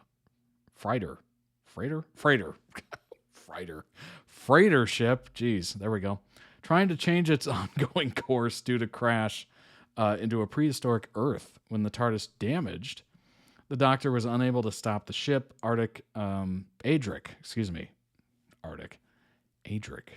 faced the same issue with the freighter's controls, and he eventually accepted his demise. Although the Cybermen's plan to destroy the Earth was thwarted...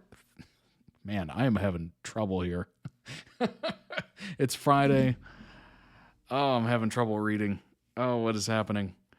Thwarted, Adric was unable to escape. Sadly, the Doctor watched him fall to his death. Oh, that's brutal.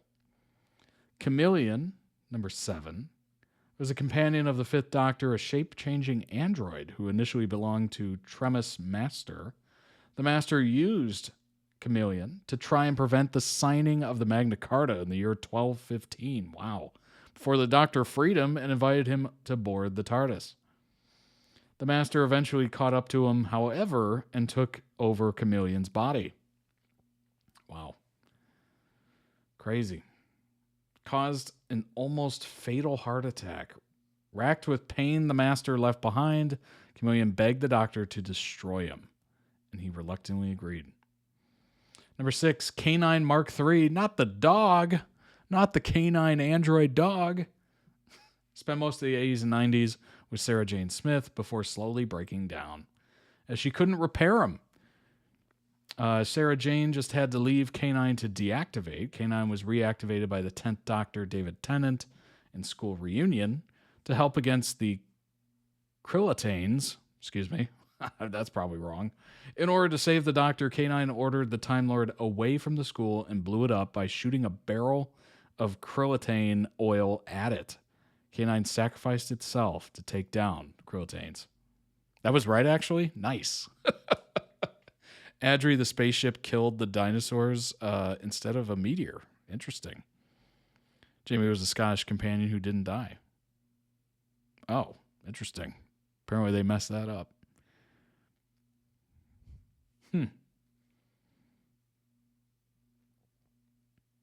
Number 5, Clara. I can't remember if it's Clara or Clara. Clara, right? Was a companion of both the 11th and 12th Doctors. Encountered several versions across the 2 incarnations. In the 12th Doctor adventure, faced the Raven, sacrificed herself to save Rigsy from death, and the Doctor watched her die while stuck in Trap Street.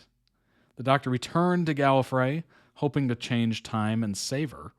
However, they were unable to and left with all the memories that Clara had wiped. Oh my gosh. What the Doctor didn't realize, however, was that a half-dead version of Clara slipped off into space just seconds before her death, with plans to return to her own time stream and ensure her death happens. The two were reunited once more just before the 12th Doctor regenerated, when his dead companions Bill, Clara, and Nardole returned as digital avatars in order to bid farewell to him. Number 4, Bill Potts.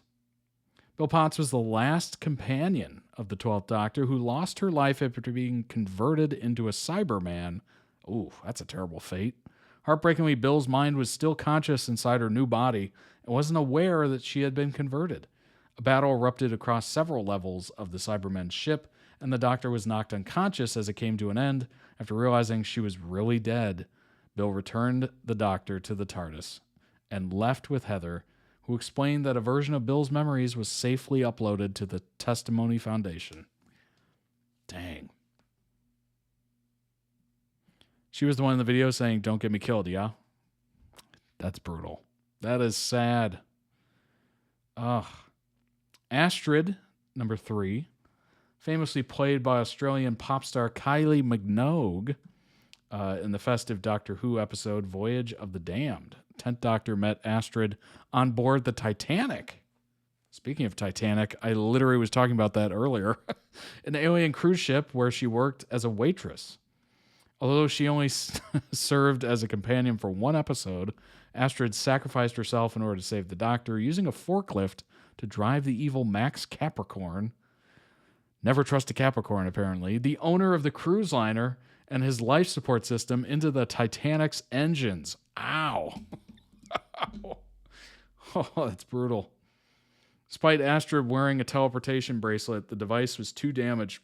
Honestly, some of the worst moments of that Titanic movie was when people were falling as it was like breaking. Like whether they were hitting like railings on the way down or the ones that like fell and hit the propellers, and like that was brutal to watch. That scene, although you're so focused on Jack and Rose, right, and their love and trying to survive, watching those people tumble and hit things, and oh my gosh, the sounds. It was watching it back, I'm like, this moment is not romantic at all. It's awful. It's awful. Terrible. but it is romantic overall, of course. Even though the character is dead, Kylie Minogue has addressed possibly returning, although it seems unlikely. Russell T. Davies returning to Doctor Who in 2023. Number 2, Adelaide.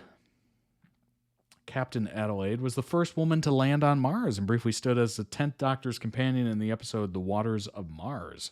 After losing Donna Noble, Doctor was fragile and angry at the rules of the universe. He decided to save the lives of the crew on Bowie Base 1. That's such a great name. Despite them famously dying on Mars, Adelaide disagreed with the Doctor's intentions, not believing he deserved the power to change time like that. When the Doctor returned Adelaide to her home on Earth, she committed the act of ending herself to ensure her timeline would unfold the way it was meant to. Boy, that's dark. That is dark and deep. Whoa. That is a crazy storyline. I kind of get it, but I'm also like, oof, that is brutal. It was a themed spaceship from the future so far that they didn't know anymore that the Titanic was a disaster. That's funny. So far in the future. Interesting. Number 1, River Song, of course, was the wife of the 11th and 12th Doctors and also the daughter of Doctor Who companions Amy and Rory. First time the Doctor encountered River was in the 10th incarnation in the library, where River sacrificed herself to save him. As she had used up all of her regenerations to save him earlier in her lifetime, River was unable to survive. Following her death, the Doctor was left behind with a sonic screwdriver he'd given River in the future. He soon found that his future self would be plotting and was able to upload River's consciousness to the library database to save her. Adorable. Doctor Who, 10 saddest guest character deaths. We barely knew thee. Let's see here. Number 1, Linda Moss. Ninth Doctor meets Linda when he becomes trapped in the game station's version of the Big Brother house. Linda is the only one of the housemates to kindly welcome the Doctor upon his arrival, and the pair soon bond. When the Doctor escapes the Big Brother house, he takes Linda with him and intends to take her traveling aboard the TARDIS. When the Daleks begin attacking the station, Linda has full confidence that the Doctor will get him out in one piece. Sadly, not meant to be. During the Dalek attack, Linda helps by using the station's sensors to track the Daleks. Unfortunately, she's eventually discovered and exterminated before the Doctor can reach her. Yikes. Pete Tyler in Father's Day, the 8th episode of New Who's first series, the Ninth Doctor quite reluctantly takes Rose back in time to see her father, Pete, shortly before his death. However, Rose saves Pete from the hit-and-run accident that was supposed to kill him. Pete's survival creates a paradox, causing creatures called Reapers to attack the Doctor, Rose, and all the guests at the wedding Rose's parents were attending. The only way to stop them is for time to be set back on its proper path. Pete ultimately chooses to sacrifice himself, stepping into the path of the car so that time can be restored. However, he no longer dies alone. This time, Rose is by his side. Oof. Painful reminder and lesson to Rose and the viewers that fixed points in time cannot be changed. Astrid, number 3, as we just read, Madame de Pompadour. Finding themselves on an eerie abandoned spaceship, the 10th Doctor, Rose, and Mickey begin to investigate, discover a ship riddled with time windows leading to the 1700s at various points in the life of a little girl named Renette, who grows up to become Madame de Pompadour, mistress to the King of France. Ooh, quite the title. Peeping through the time windows, the Doctor befriends Renette.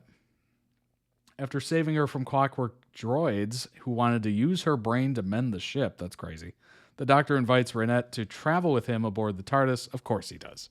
Of course the Doctor does. However, first he leaves to get Rose and Mickey to safety. Though he's gone only 2 minutes. When he returns, Renette, years have passed, and he discovers that she recently died. She left a letter. My dearest Doctor, the path has never seemed more slow. and yet I fear I'm nearing its end. Reason tells me that you and I are unlikely to meet again, but I think I shall not listen to reason. I have seen the world inside your head and know that all things are possible. Hurry, though, my love. My days grow shorter, and I am so very weak. Godspeed, my lovely angel. I feel like she died and the pencil fell or whatever after that. I'm just imagining the scene. Setting the scene. Before departing, the Doctor, heartbroken once again, deactivates the final time window. As all fans know, this was not the last tragic Doctor Who love story penned by Stephen Moffat. Number 5, Miss Evangelista. First episode to introduce the iconic River song also includes her team of fellow archaeologists joining her to investigate the library. One member of the team, the assistant of expedition funder, Strachman Lux, what a name, was often made fun of by the others of her perceived low intelligence. Jeez. AKA dumb. She's a dummy. However, Miss Evangelista does strike up a friendship with Donna Noble. When her shipmates fail to listen to her after she discovers a hidden passage, she goes on to investigate it herself, leading to her death when she steps in a swarm of Vashta Narada. Killer bees? I don't know what that is. By the time the group finds Miss Evangelista's remains, all that's left is her data ghost. Donna comforts her as she fades, while the rest of the group is left guilt-stricken. Don't tell the others, they'll only laugh. Number 6, Adelaide, of course. Number 7, Lorna. As a child, Lorna once met the 11th Doctor in her home from an unknown threat, running from it. When we meet her in a later episode, Lorna is joined by the Cleric Army, or has joined the Cleric Army, more out of a desire to meet the Doctor than to fight him. Only clerics seen to show discomfort at Amy Pond having her baby girl taken away, and it is she who gifts Amy with a hand-stitched prayer leaf with her daughter's name. Lorna soon betrays the clerics, staying behind to warn the Doctor that the Headless Monks are still hiding within Demon's Run, fatally shot in the ensuing battle, and the Doctor comforts her as she dies. Interesting. Lorna's death is a sad reminder of how big of an impact the Doctor has on some people's lives, even when meeting them briefly. Number 8, Trissy.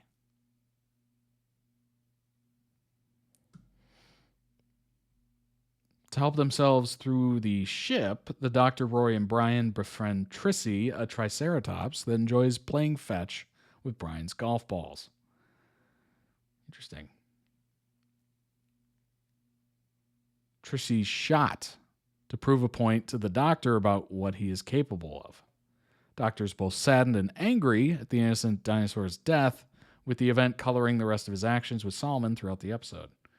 Grace O'Brien, suffering amnesia after a regeneration. 13th Doctor soon meets married couple Grace and Graham, their grandson Ryan and Ryan's old school friend Yasmin. When she falls through the roof of their train while they are being attacked by a gathering coil belonging to Stenza Hunter, as she struggles to regain her memories, the unlikely group must help the Doctor foil Tism Shah's attempt to hunt down his chosen target, construction worker Carl. Grace is electrocuted while trying to destroy the coil, which sounds like it could happen, yes. Tilmshaw? Is how you say it? Okay. Appreciate it. Interesting. Electrocuted, of course. Falls to her death. Boy, that's... yikes. Number 10, Prem. After her grandmother, Umbreen, gifts her with a mysterious watch after claiming to be the first woman married in Pakistan, Yaz convinces a reluctant Doctor to take her to Umbreen's past. Once there, Yaz is stunned to discover Umbreen preparing to wed a man named Prem, who is definitely not her grandfather. Doctor soon realizes they have arrived on the day of the partition of India and Pakistan, and Prem is destined to die shortly after his wedding.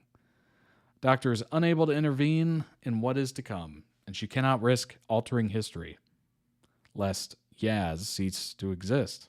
She and her companions are forced to watch as Prem, a Hindu, is murdered in the road for marrying a Muslim, Umbreen. He's just one of thousands killed during the partition, giving a painful look into real-life history.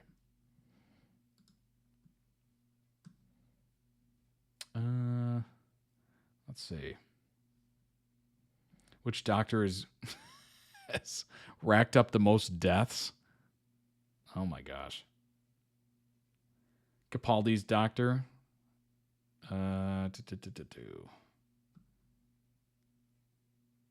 body count in Death in Heaven is a high 268. Good grief. Largely due to the 91 Cybermen who blew up themselves. That's crazy. Death count for Jodie Whittaker's Doctor Who stories is surprisingly high at 21 billion. However, it's the 11th Doctor's era, which contains the highest number of fatalities, a frankly unpronounceable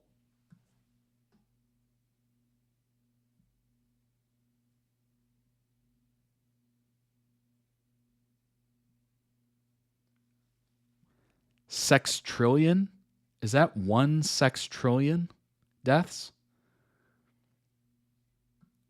Hundreds, thousands, millions, billions,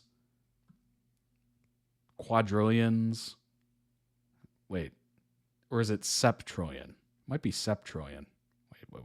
Hundreds, thousands, millions, billions, trillions, quadrillions. No, that's sextrillion.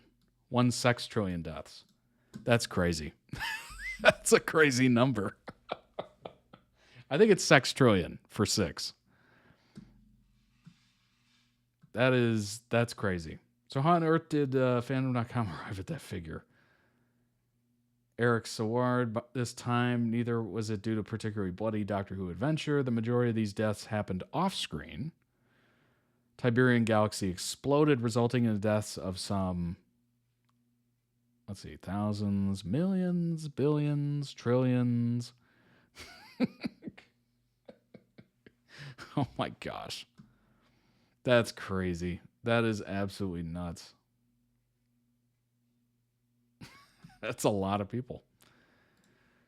Does the Doctor save people? Good question.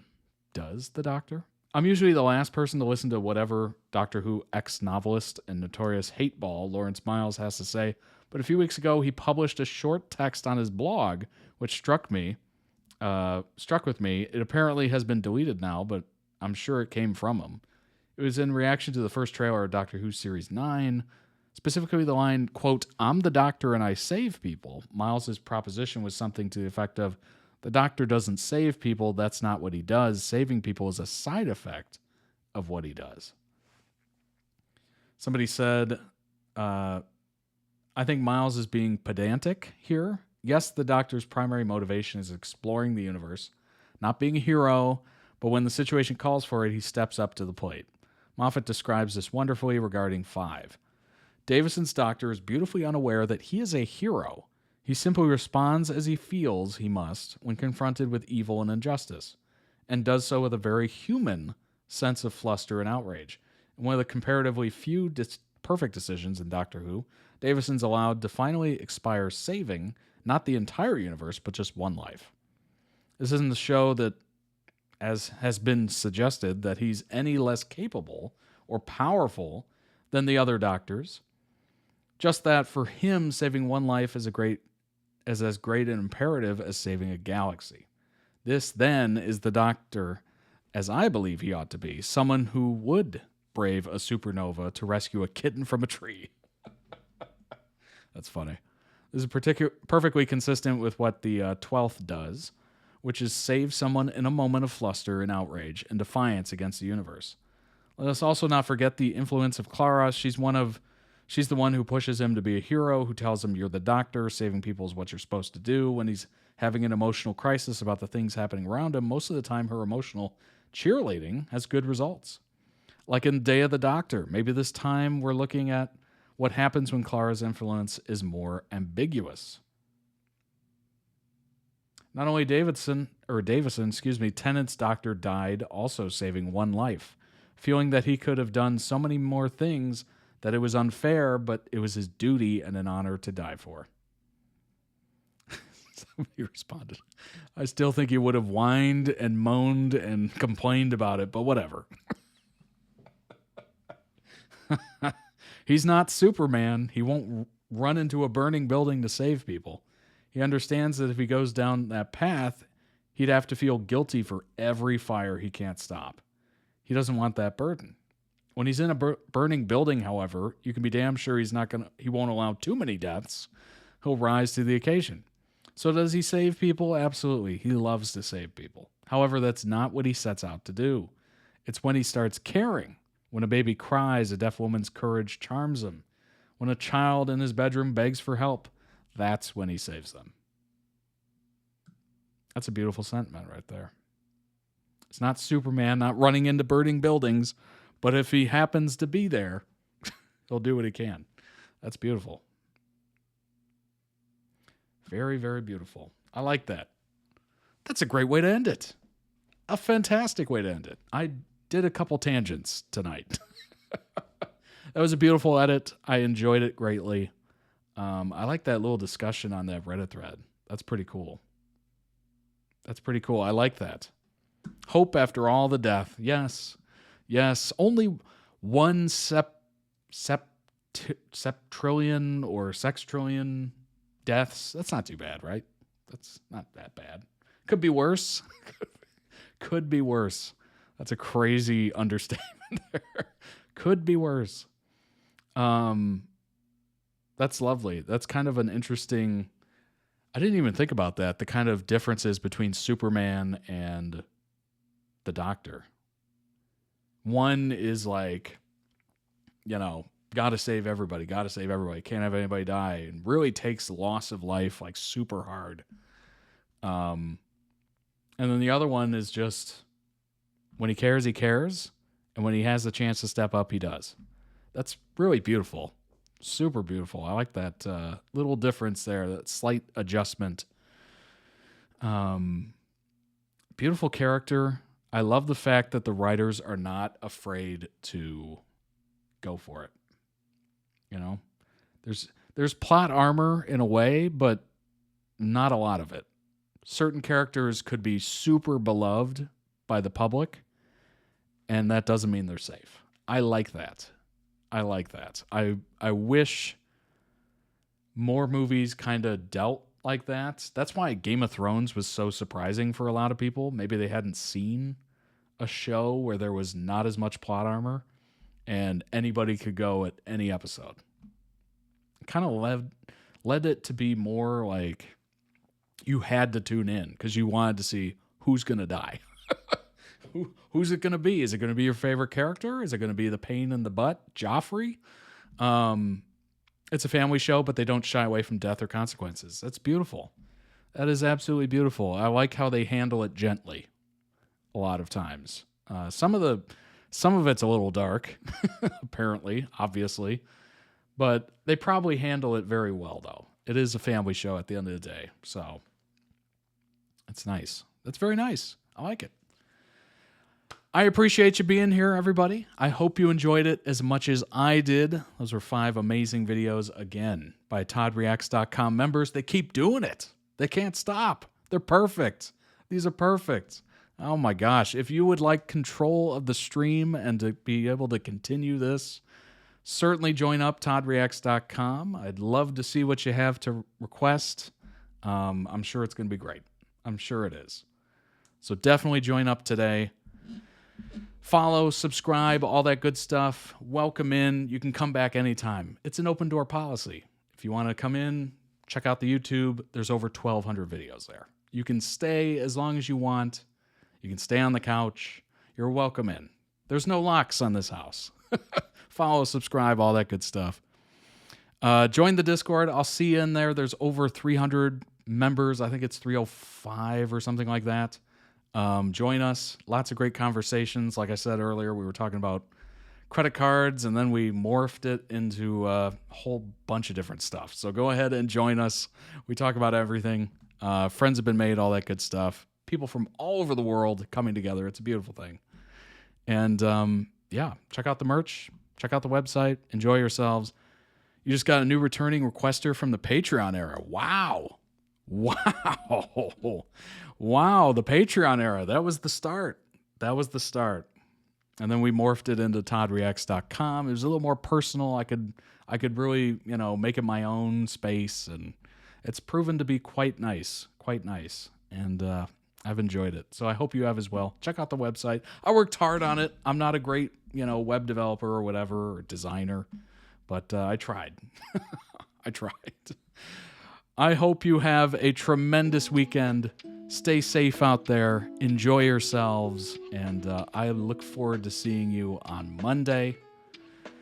This will get up on YouTube as soon as humanly possible. But I hope you have a great weekend. Do something fun and interesting. Thanks for being here, everybody. If you were here live, if you're watching later, thanks for checking it out. I appreciate it. You could be anywhere, and you choose to be here. And that fact is not lost on me. So thanks for being here. I appreciate it. Have a good one. See you Monday. Bye, everybody.